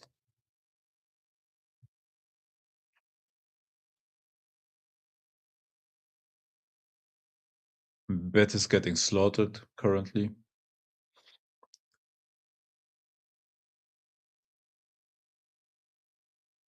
Yeah. There's the Copa del Rey game going on at the same time. Yeah, Lookman scored for Atletico in his first game. Cambiaso's gonna look for something, but not get it. That was nothing, bro. Get up.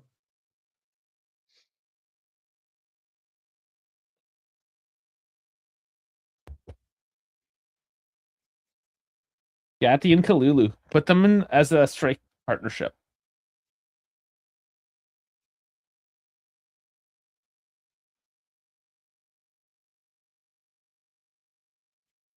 Okay, that was a lot, man. Like that was Yeah, looking actually back at it, like his arms were completely around him. I can see the protest for it. I think it's because he did go down. Yeah.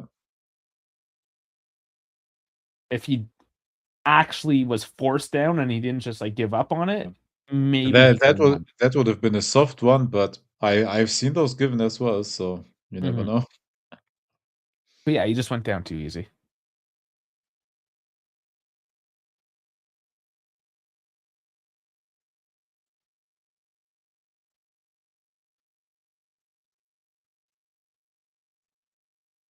And as warming up, Yield is, which obviously we're at that state, yeah. Oh, it's raining. I didn't realize it went raining now. That's nasty. A February rain? That's gross. Yep. It's just too damn cold here still in February for it to rain. So I can't take cold weather anymore. I'm so done with it. oh, you getting old? Like Yeah, my man. bones.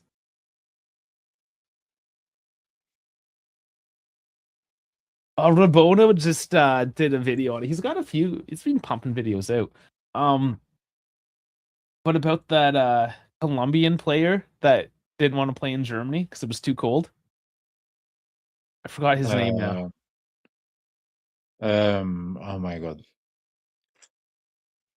Was it John Cordoba? Maybe.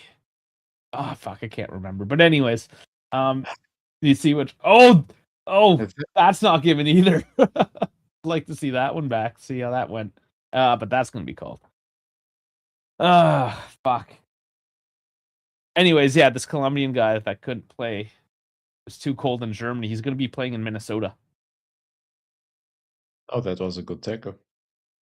Got the ball.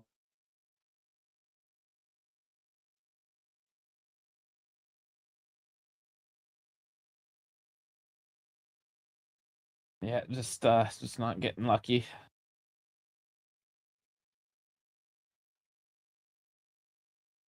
Yeah, be interesting for me now to see, or for us to see, how he's going to handle Minnesota. Not just the cold, but also just the fact that they don't care how not white you are right now in that city. I'm gonna tell you, it's that US money that helps him over the cold. And he working for the World Cup. That's what it was. James Rodriguez. Okay, there you go. Ten Toes got it. Oh, James. James, yeah, Oh, James. Yeah, James. gotcha. Yeah, Yeah.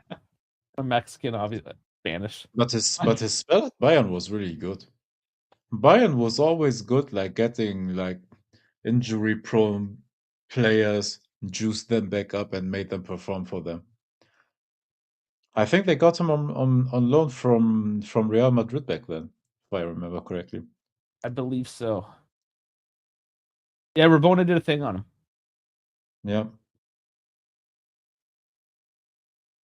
I think they got him from he played at Mexico before that, I believe. Oh, he's played a lot of different places, like Argentina, Brazil, like all over the place. James Rodriguez season. Yeah, he was at Club Leon at Mexico.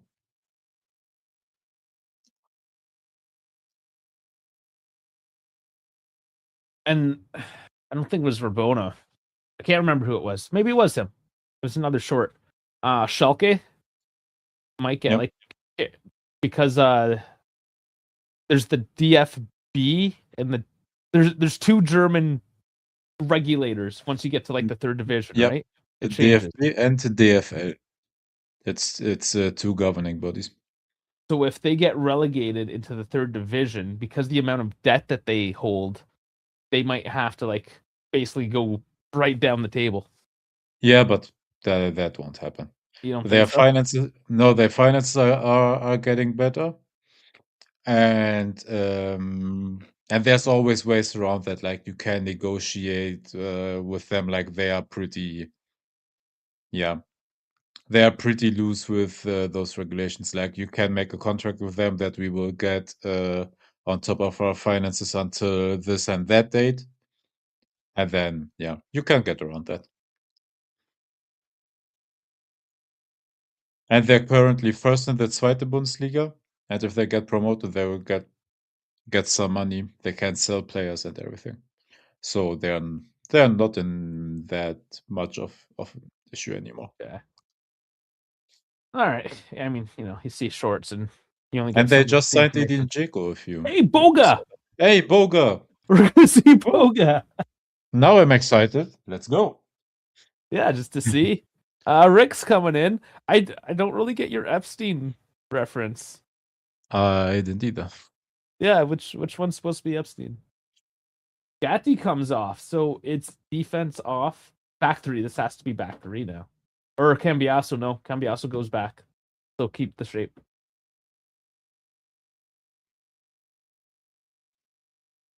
Yeah, Cambiasso's back there.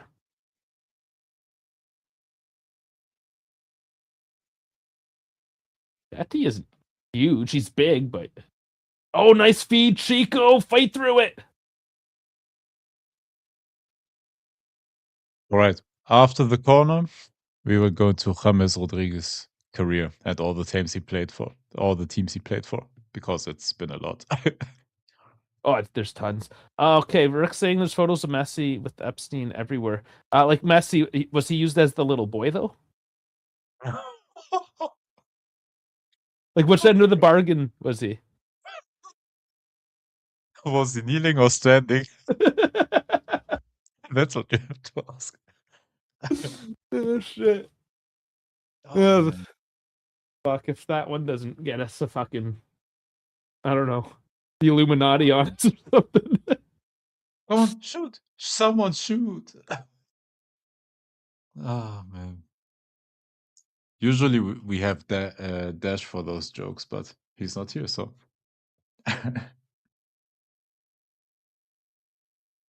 Yes, he was, and it was awesome. What, the little boy? Yeah, let's see. I'm not gonna. All right, I don't know if so I'm gonna show it, but just to deter from the current conversation, James Rodriguez started at Colombia and then moved to Argentina at Banfield, then moved to Porto, played 3 years at Porto, then from Porto to Monaco for a year, and then from Monaco to Real Madrid, stayed there 3 years, was loaned to Bayern for 2 years, it looks like he was loaned to Bayern. Yeah, it was 2 seasons, I forgot. Went back to Real, stayed 6 months there, then sent to Everton, stayed at Everton for a full year, then went to Qatar, and then went on as a free agent to Olympiacos Piraeus for a year, then to Sao Paulo as a free agent after a year, and then to Rayo Vallecano after a year. Dude, he signed 1-year contracts everywhere. And then had a 6-month break from football and started playing in Mexico at Club Leon. So that is the James Rodriguez history.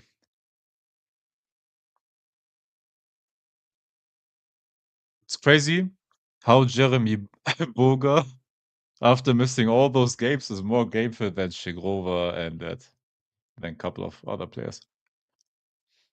he wasn't broken per se. Nice, nice! Oh my god. Oh, it was close again, Getty. No, but I mean, like, he is actually like match fit. That's what I find interesting. Oh, I'm sure he was still training. There's probably like some local pitch that he was training at. No, I agree, but it's something else to be actually on the pitch and playing competitive football. Yeah. I mean, he's a bit more of a physical specimen, so I mean, that's good to see. I don't expect a whole lot from him, but Oh, Raul Bellanova. I would take him, by the way, but he's an Interista, so let's see if Kamaboko is gonna be Intermerda or something like that in the chat. it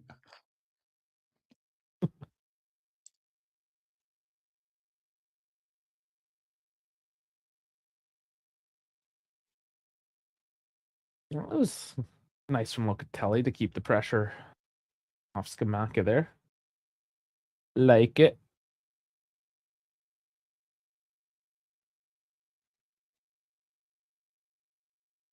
Oh, over the top. Doesn't quite make it, but Yeah, it looks like decent.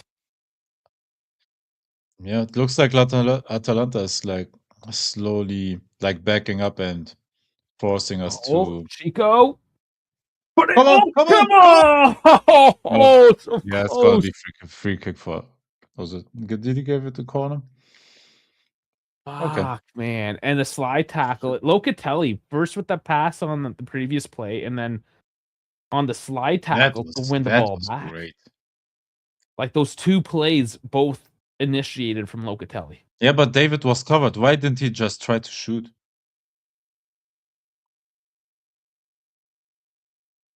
Like David was covered and went back to the goal. So what was he supposed to do there?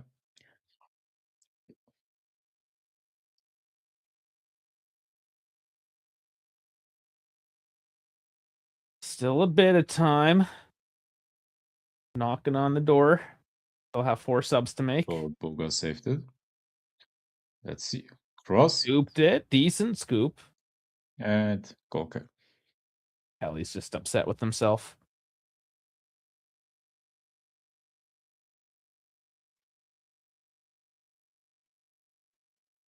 Yeah, but he was marked pretty well.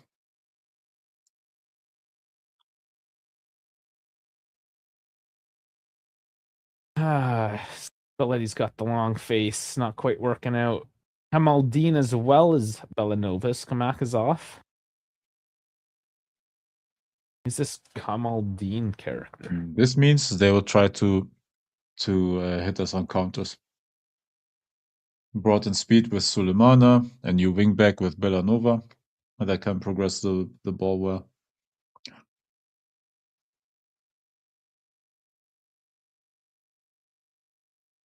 So they'll try to sit back, absorb pressure, counter on us. So we have to do something now.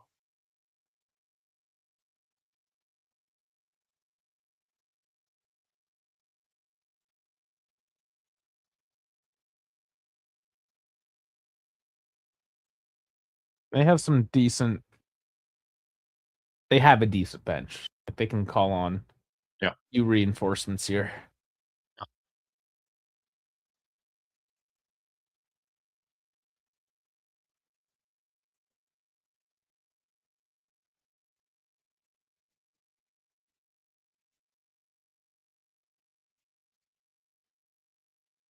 Well, 20 minutes.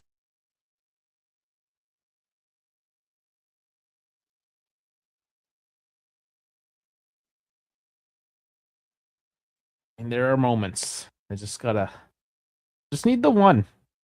What are the chances this now goes to extra and I'm just like stuck here?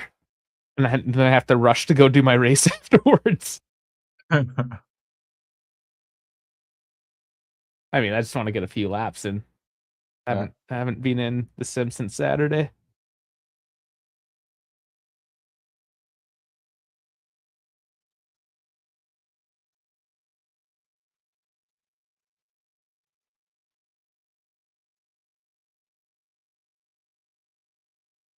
Yeah, no, Atalanta will try to sit back. They are not interested in creating anything. They honestly don't even have a proper number 9 anymore. They have Di Kettelare and Raspadori, I think, still on the pitch, and a new winger in Sulemana. So, yeah. And I got corrected there. Yeah, there's no extra time, just straight to penalties. I changed that. All right, Emil Holm, second debutant, and Koopmeiners will come on. Koopmeiners will, I bet, change the game. Will he? No.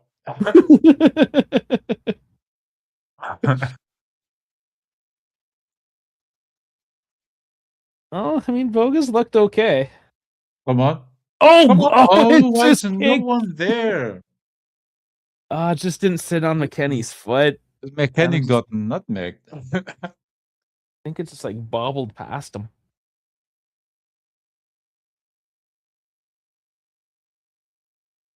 Nutmeg. Oh yeah, just over his foot. Yeah. Shit, that could have been the one. Man, dude, these chances are killing me.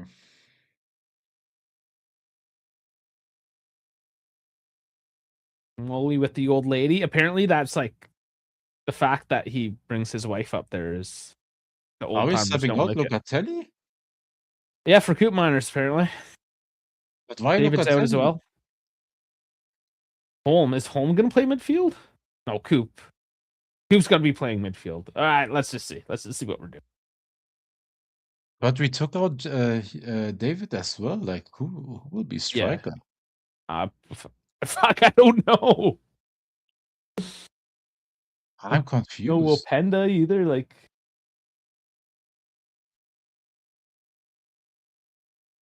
Kelly is no, he's not.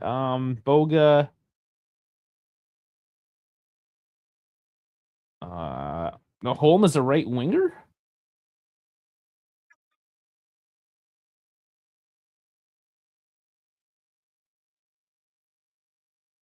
Fuck, dude. I don't know. I'm so confused with his lineup.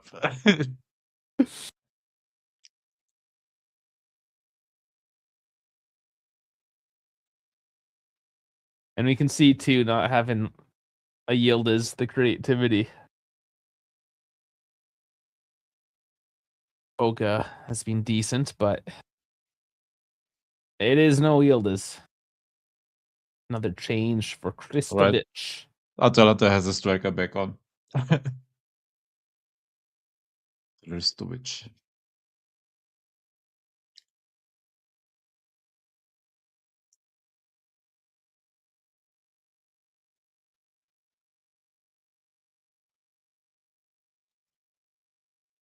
Why doesn't Chiesa sub in? Oh, don't get me started.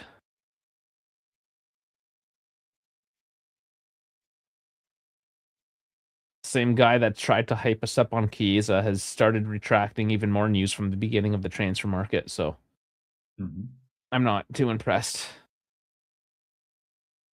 with his journalistic ethics at the moment.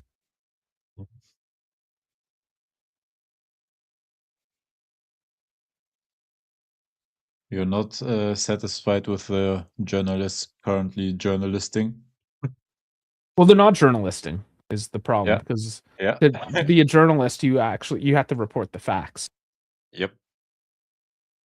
Not just what you think will hype the news story up. That's the difference between a tabloid and a newspaper. Yep. Essentially, is like what one tells you the facts, the other one just fucking hypes you up. Yep. So yeah, if you're a proper journalist, and there are ethics, like I did take a shitty little online course about it just to learn. And yeah, basically what some of these big accounts are doing is not journalism, despite them calling themselves that. Journalists ask both sides. Well, it's just don't say one thing and then just to like get all the clicks, and then a couple weeks later, even though like it's on the surface so obvious that it's not the case. Yeah. But because of the pull that you have, people will believe you, and that's the problem, because now you have all these people regurgitating not the oh fuck. Wow. Yep. Game is done.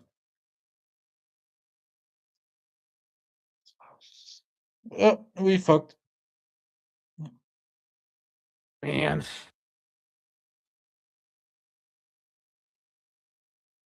Atalanta's like that. Like some days they're just on, and then now they're just like it goes the other way. All right. Take all the starters out. Let's concentrate on the weekend.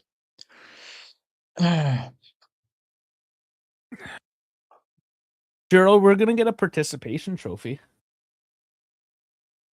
They've been giving those out since the 90s. Hey Rick, thanks.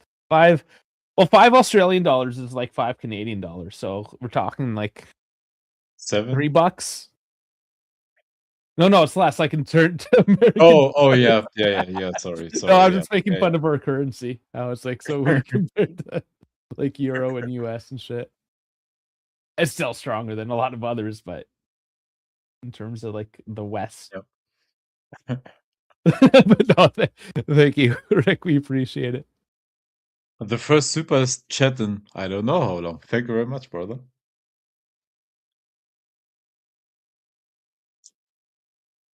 God damn. Yeah, Rick, this is Fabrizio Romano I'm talking about specifically. Yeah. The newspapers, you can't trust shit. You know you can't trust the newspapers. Yep. But when it's the fucking bait and switch. You know, like you build this reputation of being trustworthy and being on the ball. And yeah, the masses start to trust you and take your word for everything. Hang on to like your every word. And then you just about face and just start dangling carrots and changing the whole rhetoric when it suits you. Like once your other bullshit dries up and you stop garnering clicks, then you actually go and tell the other side of the story. Because like you can tell just by existing on social media, people are as a result misinformed. Yep. And you have things like people coming here on the channel thinking the Chiesa thing is actually a feasible option. When it wasn't. When it never was. for example, you know?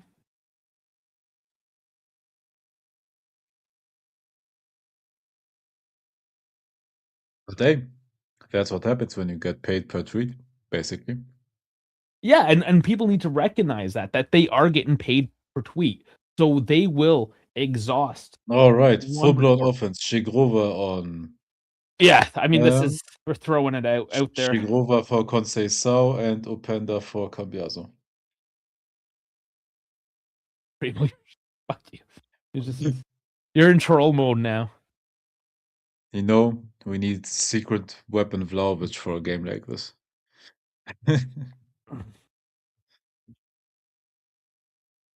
I don't know why, but always when we're down, like, I don't know, he's cooking up something. Well, giveaway in a dangerous spot though. Just Oh, rushing it, guys. They're Ram, rushing it. Oh, they Ram kept it in. Sure. Did he keep it in? Maybe not. Nope.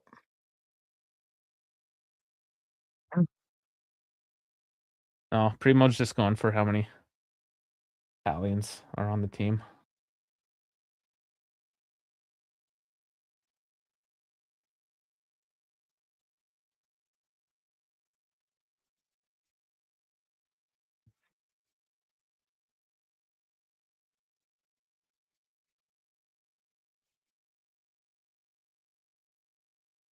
Oh, 9 minutes. Yeah, this is. He isn't risking Yildiz though, so Yep. I don't know if that's a good thing or a bad thing. It's obviously somewhat serious if he's not going to risk him at this point. But it's also a big hill to climb as well. Like chances of winning are pretty slim. So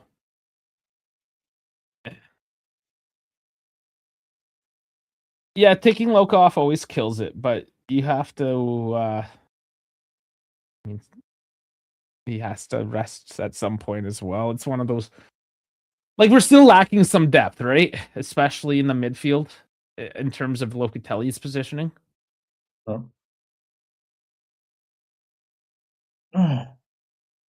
But you wouldn't have been able to get anything in the January market with the $0 you had anyway. So it's just one of those situations. Hopefully in the summer we can rectify that.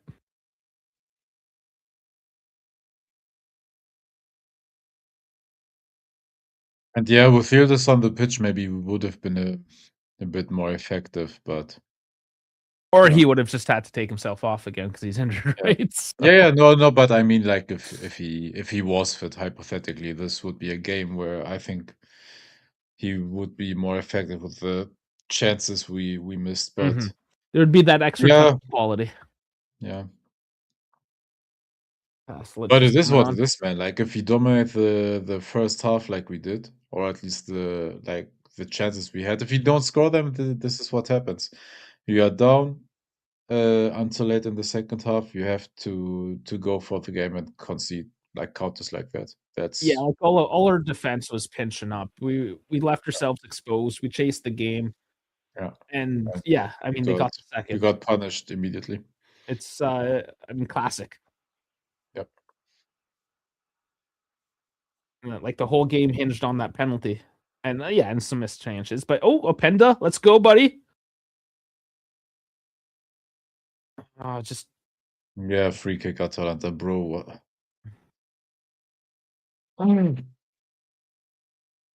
Primo, we don't even have a youth team. We just we do now, but they're just like Boga just showed up. Dude, he's doing an awesome job, man. For a 17-year-old, bro. What a game.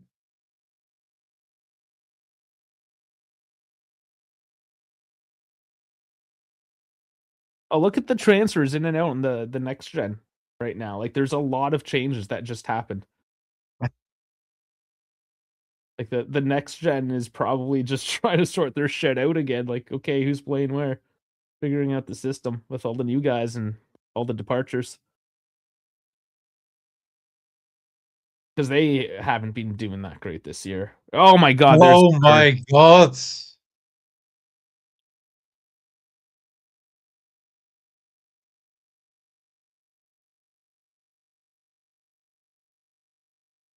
Jesus fuck. Christ. Yeah.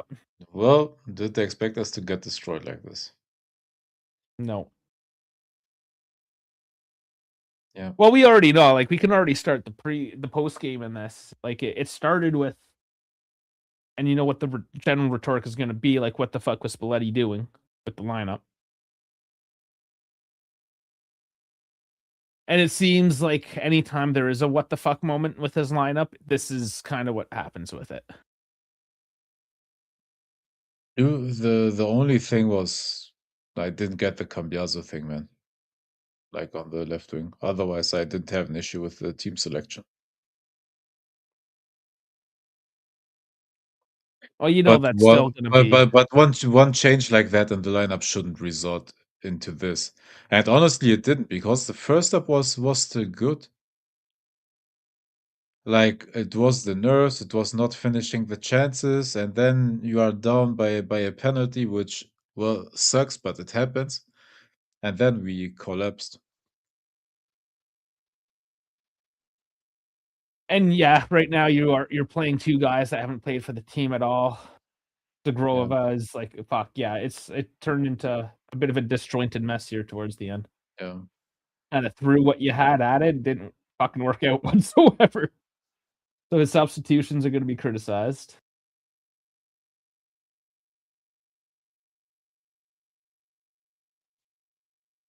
And yeah, like the point with Atalanta, like they are always early on the young Italian talents. Like they try to buy them before they cost a fortune. So yeah, that's good for them. But Atalanta is always or at least like for the last like 5 years or something like that, is a club that is led very well, very professionally, very scouting minded, buying for the exact profiles they need. And yeah, buying young, not spending a fortune, but then like sell good as well. Like Atalanta is a very good. Yeah. It always goes either way when we pay them. Yeah. But they always destroy us, man. Yeah, I'm still thinking about the Shilio after all this time. There's an interview this past week with him. Yep, I saw it, but not enough for me to drown in nostalgia. Yeah, That's all we ever no, do but these days. Drown in I I, nostalgia. re- I hate Atalanta for ripping us off, but then it is on us, right? Like it's Yeah. not their fault. Is Gregorio crying about it? Don't cry because of the Coppa Italia, bro. Like it is Yeah. a good competition that you want to win, but crying? Yeah, I we don't hope need he to wasn't cry about it. crying. Hopefully he was just like sneezing into his jacket. I mean, he's just very polite.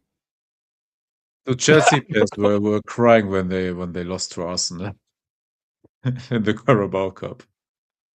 Like the Carabao Cup is even lower rated than the Coppa Italia. Yeah. And you know what's another thing? We suck in the rain. We suck in the rain. We suck against Atalanta. Like it's oh my god. Here's Oh my god. another Oh my outside. god. Okay. Yeah. Oh, it's a shitty way to drop out. You would have liked again, like the semis probably would have been a shoe-in. Much easier teams. The final was going to be difficult anyway you look at it. And yeah, Atalanta is a decent cup team as well.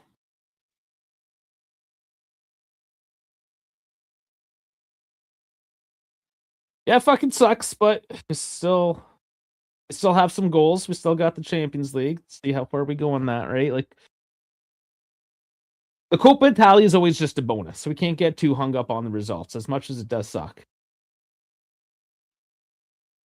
I don't want this to turn into like a woe is me, we're the fucking worst, blah blah blah. Like, okay, whatever.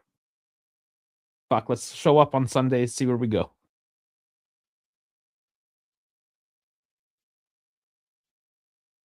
Yeah, Chiro's saying, yeah, they always seem to beat us in the Coppa unless it's the final. That one time where we beat them, yeah. Well, I mean, Champions League, you got Galatasaray, they're beatable. It's gonna be a fun game either way. 2 games, whatever. Galatasaray game will be fun to watch. And yeah, just the fight to see. Honestly, is probably for third place right Honestly, now. they will even turn our home game into an away game for us because our stadium is dog shit. And yeah, the traveling fans are even louder than the fans at the stadium. It's just at their stadium. It's Well, the traveling fans are always are like the most insane yeah, of all of them, right? yeah, those are the craziest, yeah. But that's why I'm scared for Galatasaray, man. Like I don't think that we can win in their stadium. I don't trust us in that atmosphere. Like it all depends on the home game and how we perform in that, but even that will be in a sort of an away game, as I said. Mm-hmm. No, I know Coppa was. I get this was the only realistic cup, whatever silverware. I understand. Yeah, I get that. We also have to remember what the actual goal is of the season. Yeah. And that's to secure top 4. Like, honestly, this is very much a season where we need to get it over the line in the top 4. Anything else is extra, and we need to regroup in the summer transfer market. Like this is very much let's get through it. Let's meet that goal. Because we don't have the team. Like, we see it. Like, we need a Vice Locatelli. We need a big target man number 9. Right? There's still very much holes, and this is still very much a oh man. And I still want someone to create that can distribute the ball up front as well. Yeah, there's still a lot of work to do with this team. Like that creates chances like centrally, or not the only danger we create being from the wingers.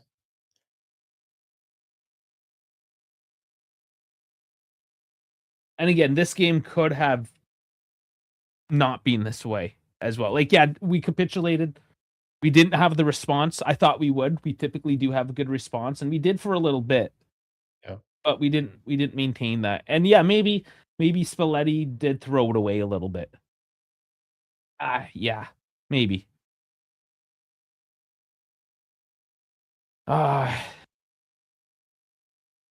seems like when we lose, it's a really shitty loss. Not that there's ever a good loss, but like it really makes us think like, okay, like no, dude, our losses are always like, I don't know, we collapse and get destroyed. Or just lose 1-0 to a shit team. Because Yeah, again, but we couldn't finish. that's okay because we performed well and tried. I would rather, I don't know, lose a tight game when I tried. But this, man, I know Yildiz can be that. I know Yildiz can be that, but or the question is like, do we know, because everybody keeps playing in the same position, even at Turkey. Oh, sorry, at Turkey. Yeah. Like, can he play an actual central 10? Because we always see him as a left winger or left half space. We never saw him as a proper 10. We never saw it. Yeah, it's And over. I wanted that for a while and tried to see that for a while, but we never got to see it. So I don't know. Is that his position? Will we get him? Well, we see players, they end up, especially as they come from the youth, right? So he's not a small dude. He's not a huge dude either. I think for his size in the youth system, where he did play the number 10 more often, it worked out because he was playing against other kids. But now that he's playing against men, he doesn't, especially Serie A, he doesn't have that pure hold up size. And that's why McKennie does better, because again, he's not a big dude, but he's gritty. He's more of a tank, right? So he can hold up better in that midfield. Whereas on the wings, you can leverage Yildiz' speed and technical ability, and I mean his crossing can still and that's maybe where he'd be better as a 10. He's not as reliant to make those No, but his longer last pass is bad as well. Yeah, so it still wouldn't even work It's not out. only the Yeah, crosses, like the overall ball distribution of Yildiz is not that good, honestly. Yeah, so honestly, yeah, he's more mitigated being on the wing. Like his most goals are beating guys off the dribble, weaseling himself through them. Like he's technically incredible, and his finishing is good, but he's not the greatest passer. No, I mean that is the weakness of his game. Yeah. No, but if you sit on the wing, like you're not in need to be that much of an aerial yeah, I don't know, aerial danger for the other team. Yeah, we did just find another left winger though, Anthony. Right, like that's the thing. We don't have the money to do what we want to do next year. Again, we have to get to the summer where we actually have some fucking money in the bank account. Like, there's literally we did what we could do, and we got a left winger. And even then, it will be hard because we have to pay 40 for Panda. What else do we have other obligations coming up? I'd have to look. I know Panda's coming up. The payouts. I can't think. Did we get Shigrova on the obligation? Is Shigrova loan with obligation? Do you remember that? I can't remember. Or did we get him outright? I forgot. I'm pretty sure we bought him. Yeah, because there's no talks. Yeah. Okay. Yeah. Then I'm sorry about that. But again, it's going to depend on where we finish. It's still Openda and 40 million that are already allocated. So, and here's the thing. That up already. Here's the thing. We think about getting silverware. Okay, if we win the Coppa Italia, that's what I think it's like 3 million to win the thing. Getting through the next round of the Champions League will do the same thing effectively. You know, so really the goal at the end of this season is to get enough money in the bank account by going as far in the Champions League this year to secure Champions League for next year and get that money so we can actually buy somebody like a left winger or a fucking Vice Locatelli or whoever the fuck it is, right? Like bitching about any of this now, especially after the January market, like this is the team you have. Yep. This is it. Like deal with it, honestly. The two guys that we did end up getting at the deadline, we fucking threw on. We got to see some of it, right? Like we're doing what we have. And yeah, I mean, Yildiz, he would have been the game changer today, but he's been playing a lot of minutes and he's injured. Locatelli, he's been playing a lot of minutes. He needs to rest up because there's still more competitions, right? Like we know that there's holes in this team. There's tons of fucking holes in this team.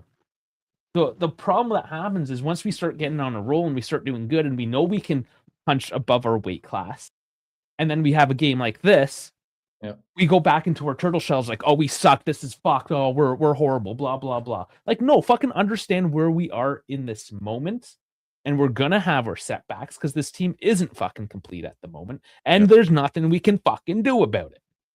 No, we can't, but we also honestly... Now's the time where I hate to say stuff like that, but we have to man up and try to support the team as much as we can. And sorry, but our goddamn Kuwait stadium has to do its part as well. Look at the matches we have. At the weekend will be Lazio. Then we play Inter. Then Galatasaray. Then Como. Then Galatasaray. Then Roma. Dude, this is the spell I warned you a couple of months ago, where we had to collect the points before and try to win as many matches before the spell. And now we are directly in that spell.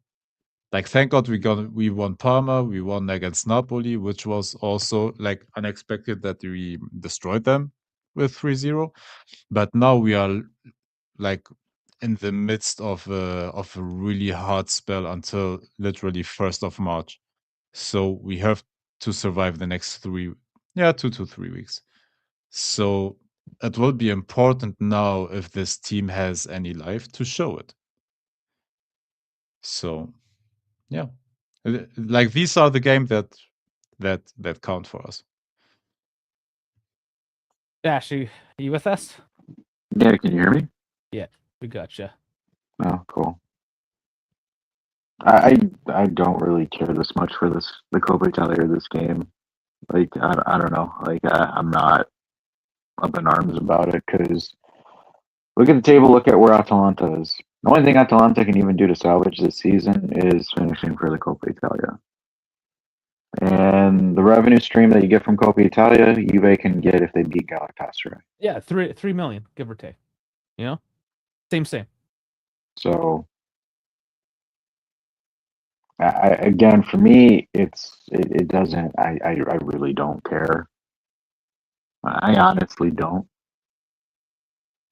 Today was one of those games where shit happens. It really does. Like, the Boga pass for McKennie was just like a half a foot off. Yeah, again, the rules are the rules, but like, for example, that kind of penalty happening is one in a very, very low chance. And I don't know. I find it funny because this game was the epitome of Murphy's Law. Anything that can go wrong did go wrong, and it is what it is. So it's focus on the league. You don't have to worry about Coppa Italia, and build your revenue stream and get some positive cash flow into the coffers just for Gentile to come back and F it up. Yeah, and Primo, in a sense, like it's good to get these games out of the way when it doesn't matter. Yeah, like just in general, you play one game at a time. You have your good stretches, you have your bad stretches. We capitalized honestly in our good stretch, other than that one. Again, a game like today where it just didn't work out against Cagliari. But then you go and beat Napoli 3-0, right? Yep. You roll with the punches. They're ebbs and flows. Yep. We are not a complete team. And the fact that we're fighting, like we're fighting where we can. Okay, so now we're not fighting for the Coppa. I get it. Who cares? But, and again, I'm gonna call out the fans because we always yell at the players. Where's the grinta? Why don't you guys try harder? Where's the give a fuck? They're dead on their feet. That's why I said support the damn team, man. Our stadium is bitching about it. Dude, our stadium is quieter than a goddamn cemetery, bro.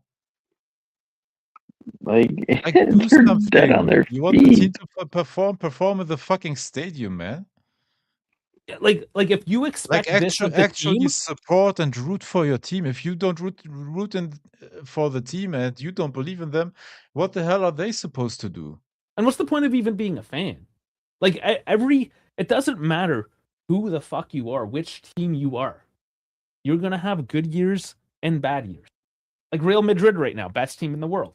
You can say this is not a great year. All the bullshit that's going on in the locker room, what have you, right? Like even the best teams in the world have ugly moments. But that's why it's called being a fan. Because it's your support. It's no different than, being nationalistic for your country or like being into your religion. I don't know why you're laughing so hard. I know your country's fucked, but no, it's just a Primo. That's all. Yeah, he rooted for Atalanta in the end. Atalanta has 7 young Italians. I know, that's why I started chuckling when I heard nationalism. Was it 7 young Italians or 7 Italians in this? I don't know. All I heard was when I heard nationalism and like the recent comment is Primo. I just put the son of a bitch. So yeah, okay. The team is uninspiring. Sometimes it is though. The Napoli game again. After that, like we all felt amazing at. Oh, it was 7 total Italians in the starting lineup. I think the funny for me, it's just again like the default complaint that I see every time is the overpriced, overinflated, overrated players and blah blah blah blah blah. And it's guys, don't read those chat messages too much. We know. That's why I'm not reading them because I don't know how many times do I have to say like. Blaming it on Kamoli, that's a scapegoat. Don't get no, it's a scapegoat. Don't blame it. Don't blame it on any. What I'm doing right now is I'm blaming you, the fans. Because how many times after every time we lose, I have to go on this tirade because all the comments are like, "Oh, we suck. We're fucking horrible." Go to the fucking corner, jerk off, relieve some goddamn pressure, and fuck off. Then, like, get on with your day. If it's that fucking horrible, why are you here? It's the most deep. It's not a constructive argument. Like, that's what I'm kind of like mocking it as. It's just like, can we like talk about, like, for example, hey, maybe we should do this, because those are the same people. Like, the comment like that is the same comment that's going out here and saying that Locatelli is one of the best midfielders in Serie A because he has. I saw this stat on X. Apparently, he has 400 decisive passes in the final third, but only has 1 assist to show for it. So it's like, I literally think Locatelli is one of the best midfielders in Serie A. It's just this an year issue. he He kind of has is. no one like actually talented around him. I still disagree with that take. He's not as Dude, he's not shit. if you put this Locatelli into, I don't know, Inter or Milan or whatever team that is good, dude, they would cook. They wouldn't cook. They'd He stop the doesn't. constant goals, man. I hate saying this, but he doesn't start over Chanaloglu and he doesn't start over Modric. Premier teams are No, trying to buy but him now. not instead of them. But he could play next to Çalhanoğlu, who is an incredible ball distributor. No, I understand that, but that's what they're saying. Like, that's the argument. Like, That's something. But we said one of the best, not the best. I understand that, but that's again the caveat that I'm saying is the best. That is what I am seeing. There are a few people that are saying that, but there's, I mean, for realistic, yes. You look at the stats. But Primo's right. He's our best midfielder. Like, certainly he is, yeah. Yeah. And yeah, we're not necessarily the biggest fans, whether it's because he's played in the wrong position or, you know, he does have his moments. His low moments. It's not like, for example, Thuram is talented, but he can't pass the ball to save his life, man. And that's the issue we scouted when he came in. Like, he is a great ball carrier, but his pass is bad, man. It's not like, for example, for me, it's just what I find frustrating about it is it's not that I'm saying that he sucks. It's just, I think, again, we're taking certain values of it and grossly inflating it more than what it is. Because, like, for example, a decisive pass in the final third is literally, you could be essentially Locatelli giving a side pass to Conceição on the wing. That counts as a decisive pass. Well, this just rolls into everything. Like, we're either the best at something or we're the fucking worst. Like, what are we? Why can't we just be realistic with what we actually are? We're an average moving ball team that our wing play is drastically dependent on Yildiz to create and do stuff. That's what this team's epitome is right now. Like, we don't move the ball well. We utilize Yildiz to compensate for that because, again, you don't have a great midfield presence that can penetrate through the lines. That's why every time I see that, you know, final third ball, decisive this, I call bullshit because everybody knows we're going to attack on the wings when Yildiz isn't there. And guess what? The only thing that Yildiz has is he's a great dribbler in creating space, which causes the fullbacks to either double mark him or mismark him, which creates a space opening. But today's case, you had McKennie and Conceição. And if Conceição knew how to use his goddamn brain, I think we'd be in a better position. But again, I'm convinced that like, everyone says he doesn't use his brain. I'm gonna come back on that too. It's not that he's like saying somebody's stupid or whatever. Like, we don't fucking know his intelligence, but we can at least say he's one-dimensional in his play style. We know what he's gonna fucking do. But to call him an idiot or that he's dumb, I think that's a little disingenuous. Dave, I disagree. I think, again, there's numerous instances where we've seen him make some of the most stupidest decisions ever on the ball. Okay, and he's the only one that actually created anything today. So how stupid is everyone else? I'm talking, Dave. I'm talking about consistently. I'm not even talking about today. Yeah, like, for example, you have to take the good with the bad. No, but we know he's not consistent. No one's in this team is consistent besides Locatelli because he plays the short pass all the time and Yildiz. They are the only guys. I'm arguing about decision making. I'm not arguing about passes.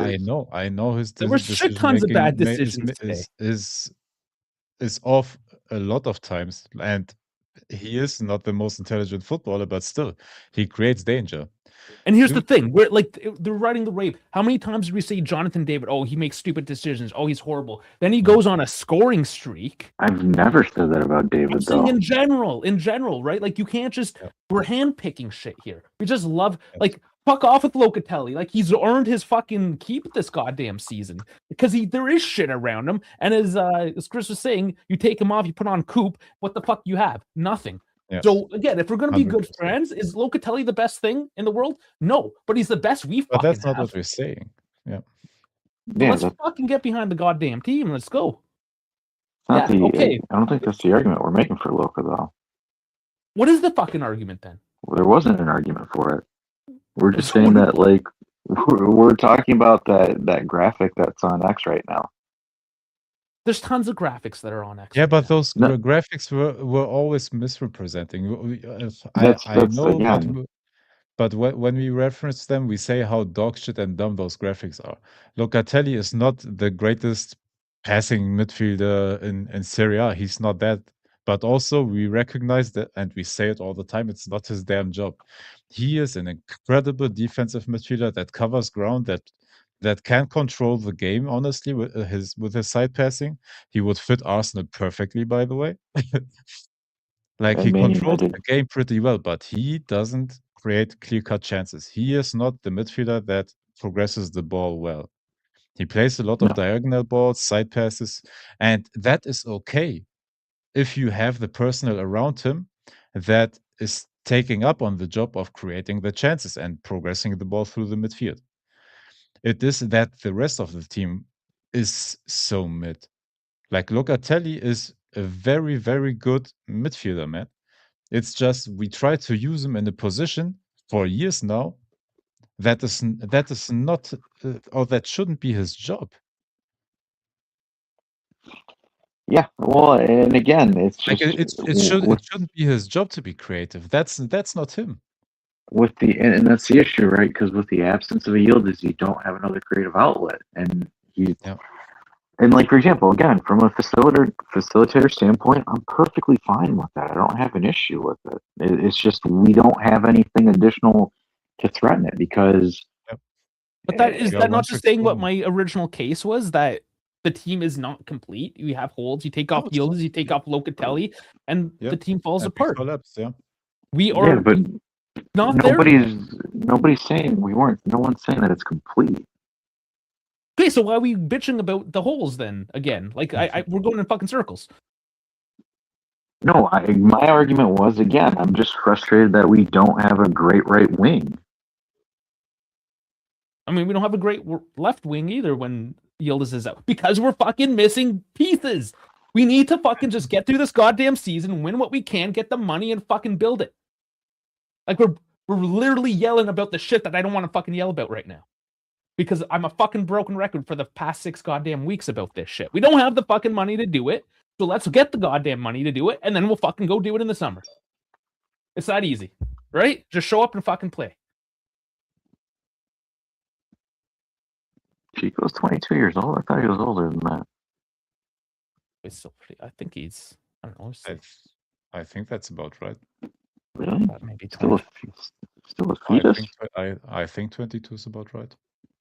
I didn't realize that Chico was a fetus. 23. Yeah, he turned 23 in December. Okay, sorry, 23. No, but still, look, I'm not saying Conceição will turn into a more intelligent footballer, but it is literally like we have to hope that he cooks something up. Like that's it. It is the position the team is in. That's why I'm not like bitching and moaning about how I don't know, he plays like a headless chicken. Like, it is what we are stuck with, man. So might as well use it and try to get the best out of it. And whoever said it, yes, Yildiz dribbles 100%, like remind me of Chiesa, headless chicken running into people, but somehow the ball sticks better to his feet and he's a better finisher. That's it. But it works. I don't think that's accurate at all. I think Chiesa was very, very dependent on speed and explosiveness. I don't think Yildiz is like an explosive speed player. Yeah, no, but he still tries to take people on all the time, like Chiesa used to, with less Yeah, speed and no, velocity. But I think I do. Yildiz makes it up with his technical ability, like the Yeah, ball sticks to his feet. He's got better control. Yeah, It's the same one dimension between both, yes. and we Yeah. overpaid for both of them. I mean, we get that. That's part of the problem. I understand. We overpaid, but okay. And here's the thing: we made all these dumb decisions financially, and then we go and shit on the management because we didn't fix the holes. Again, going back to the same goddamn thing. There's no fucking money, so let's just play the goddamn game, get some money, and fucking build a team. Until then, let's just be fucking fans and ride the wave. We had a shitty game, so we're gonna fucking cry about it. Okay. Too bad I already jerked off today. I got no more tension to fucking believe. Go for a walk, buddy. Go for a walk. No, you're right, Primo. We have to, and we had to the last few years, but I don't know when that rebuild that we always talk about will happen, or if it ever will happen. It can't happen. It's not financially feasible. Yeah.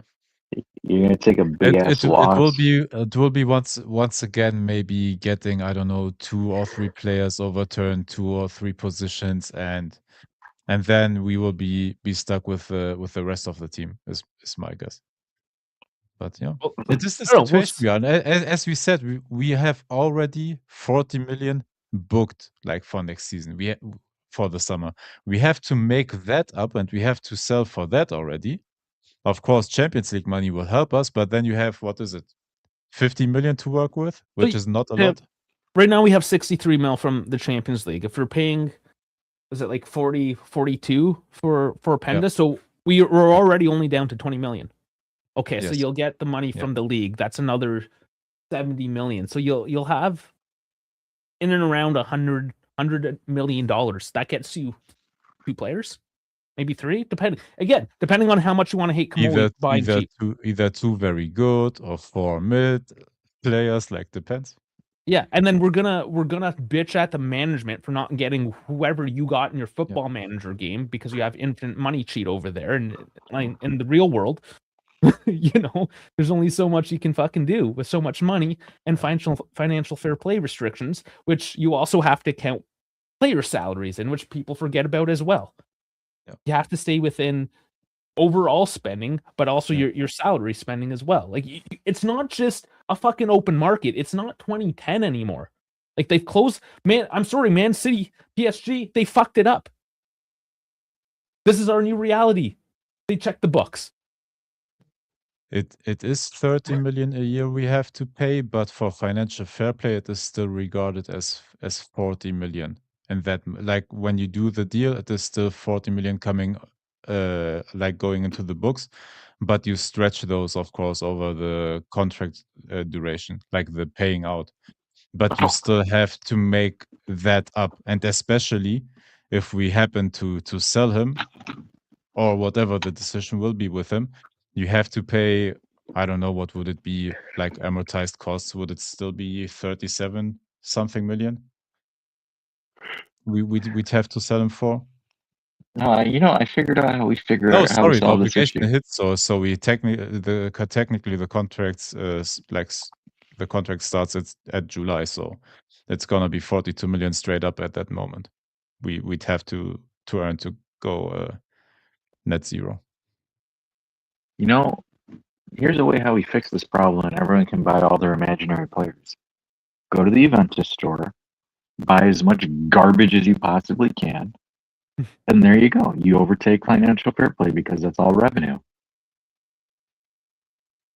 Go to the Juventus, and then for the folks that live in Trenton, go to the Juventus stadium, buy all their overpriced shit at the stadium, their cheap wiener dogs and beers and all that other crap. And there you go. Just go to the fucking stadium. Can't be half full for almost all season, besides when we play a big team. So there you go. You'll find a way to bypass financial fair play legally, and then you can go buy whoever you want, and you can bitch on social media about not getting Kolo Munyani. For way too much money. For way too much money. Yeah, and here's the thing. Just support the team. Go to the fucking stadium. create an atmosphere that is actually worth of a home game or of home advantage, man. We can't actually be Man United. We were acting like it, but we can actually be like it. And Primo's saying they will spend the money on average crap players.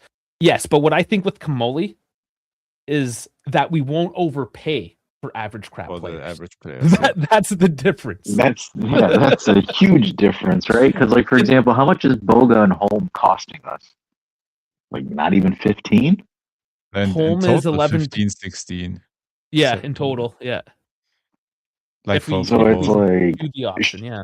like shit. Almost 8 million. Boga doesn't even. We don't even have an obligation or something for. Do we have an option for Boga? Option. I don't. Yeah. Option. Yeah, they're both Oh, yeah. options. Oh, they're both okay. So if they don't work out, we wash our hands of it. So it's like, I mean, and if you buy both of them as depth pieces, it's 15 million a pop or something total. I don't even think it's going to be that much. So it's like, yeah, you buy average players, but guess what? They're a hell of a lot easier to move. Chiro, with your quotes. Don't watch sports. Mickey Mantle don't care about you, so why do you care about him? Nobody cares. Jesus Christ. You realize there's never going to, like, the era of the Nedveds and Del Pieros are over. Like, that to me is kind of funny that people still think that that's like a thing. That era is long gone. And if there's fans out there that think Yildiz is going to be like an Nedved or a Del Piero, I'm sorry, but you're stupid. Well, he had to come out again this week and say he tries not to compare himself to Del Piero. It's the fans that are putting these labels on him. It's always the fans. Yeah, like, I mean, come on. First ticket, like, for example, it's just like, even if you look at like Inter, right? Who's there right now, like on their current roster? Who's like, I don't know. I don't even know who the Inter has as legendary players because I don't give a shit for the club. But like, I look at the Milan roster. I don't see any player on the Milan roster that's like Seedorf, Pirlo, Gattuso, Shevchenko, Inzaghi, and all that stuff. No, none of them. Like, those don't exist anymore. It's just like, just in general. I know we were in the Discord there, Primo. You put the thing like MMORPGs is dead. Like, no, fucking video games are dead, and then we extend that into like how movies are dead. Everything's just a rehashed Marvel or whatever the fuck. Everything, like, the internet is dead. Everything's fucking. This is the world we live in, and pretty soon we might, if we want to get politically, be actually dead. That's why the mantra is get as much average players, outlast all the other teams, make long runs because you have depth, and then you win something, and then everyone goes home happy. That's honestly what it is. Because, like, for example, if you look at teams that are winning or doing like decently well, it's, maybe 1-2 elite players surrounded by a bunch of average folk. Yep. Like, Mediocrity. it's one of those things where, like, there's so many games in the season, it's whatever team has the most bodies to throw at it, they're the ones that are the most successful. Because, like, if you look at PSG and you look at Man City, like, what do they really do? They just spam bodies. It's what it is. Because, like, if you look at the players on those rosters, anyone there kind of like a crazy magician. Like, Holland can't fucking do anything without proper service. And then it's like PSG will have maybe like. But he's lethal when you give him the service. But I agree with you. But like, if you were to compare this to, I'm gonna go with the previous generation, right? Like, if you had a Pirlo, if you had, again, I'm gonna throw a Nedved or Del Piero or even an Iniesta, like, those guys were floor raisers for your teams. Yep. Like, there's no such thing as a floor raiser right now. Yeah, I think. So to compensate for it, you know what I think the issue is? I think back then, like, footballers were actual footballers. Exactly. Not Like athletes. you learn in training, you learned and you had to do everything. Whereas now you have to strictly learn a position, know the patterns, learn the patterns and the behavior of that position. Like they drill the overall football out of you at an early age. Like you don't have like those magicians or footballers anymore that can do like everything on the pitch. Like you just don't have that anymore. But it's down to honestly the game being more analytical, the game being more tactical. They want players in strictly those positions and everything. So yeah, I mean, It's not about being a footballer. It's whoever's a better athlete right now. yeah. Like that's kind I of mean, what dude, it looks like to me. for the chat, like, did you watch an Arsenal game this season? Just you can't pick out any random game. Arsenal players, like you see how Arteta actually like taught them not to pass the ball forward, to make another half turn, play it slow, control the ball, no daring passes, no ball carrying, like literally nothing. You see Declan Rice getting the ball, doing a half turn with so much space in front of him where he could run into technically or could carry the ball into, but he decides to make another turn, slow the game down, maybe pass it back to one of the center backs. Then he finishes his turn and gets the ball back into the run. Dude, players these days or in certain tactical setups are being taught to play it slow, be machines, doing just 95 percentage passes, not to lose the ball. Like this is what football has become, guys. And it's happening for years. The first one to destroy football in that way was Pep Guardiola, and now it's his understudy in Mikel Arteta. So that's what it is, man. And that That's why Arsenal carries. can't win the Prem. They can't win it because it'll ruin everything. Oh, no, dude, football is ruined already. So come to terms with it. Well, it's all major sports, right? Like it's turned into entertainment first. Like, and it's interesting. I told you I audio booked the club, that one that was on the creation of the Premier League. The same guys did the formula. I just finished that one. Isn't that a sandwich? Isn't that a sandwich? The club sandwich? Yeah, I mean it is. The classic. But I just listened to the formula, and like it's even more fucked up. And I remember when they started the Miami race with their fake marina, and they made a big deal about it. What I didn't realize, like the whole business plan with F1, obviously it's to make money, but with the advent of Drive to Survive, all these Netflix specials and shit, they actually have fans that don't watch the race on Sundays, but they'll still buy the shirts, buy all the merchandise, and Yeah, waste course. all their money, Yeah. and they don't even fucking watch the race. Yes. That's happening with soccer, where you just have people that watch 8-second TikTok clips and they think they know what the fuck's going on. Like that is sports now. You are a fan, you spend the money, but you don't actually even sit down on a Sunday afternoon to watch the damn thing. Like it's everywhere. That's the world we live in.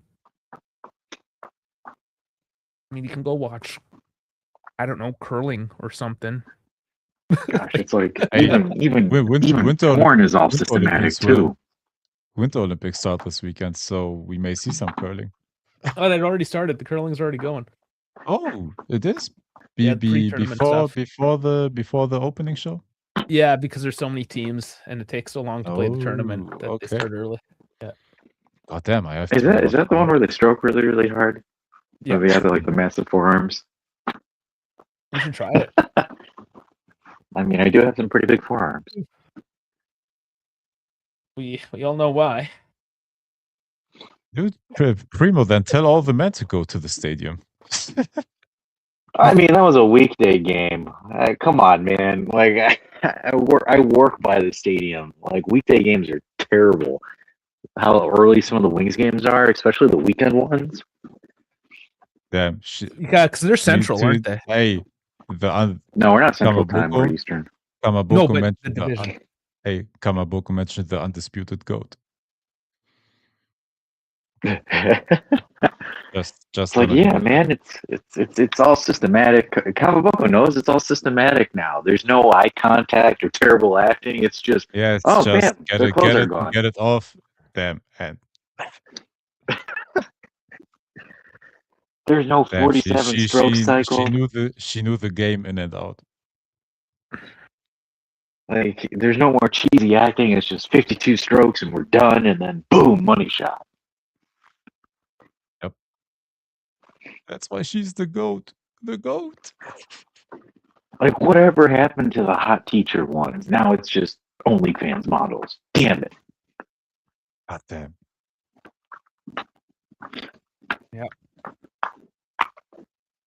Okay. We done bitching about shit? Nope, we went to porn, so we can finish it now. All I pun gotta- intended. Yeah, I got a race. I got to start preparing for it anyways. So, yeah, maybe. Well, I'm not gonna win it. I'm gonna be like Juve. If I can get like fourth or Don't better, you I'll be dare happy. sending the links into the chat here. Do it in the BS and stuff room at Discord. You can't get banned on Discord unless I ban you. So Dave won't ban you. Especially if you use the hashtag on it for science. oh man. Okay. Well, yeah, it was a shitty game. Yeah. What it Before is. you guys stroke off, make sure you stroke the like button. It only takes one stroke for that versus yourself, which might take multiple because you guys do it a lot. You dirty little bastards. And yeah, we'll see you then. Sunday. We'll see you Sunday. We'll do the same thing. Oh, yeah. So we'll bust on you next time.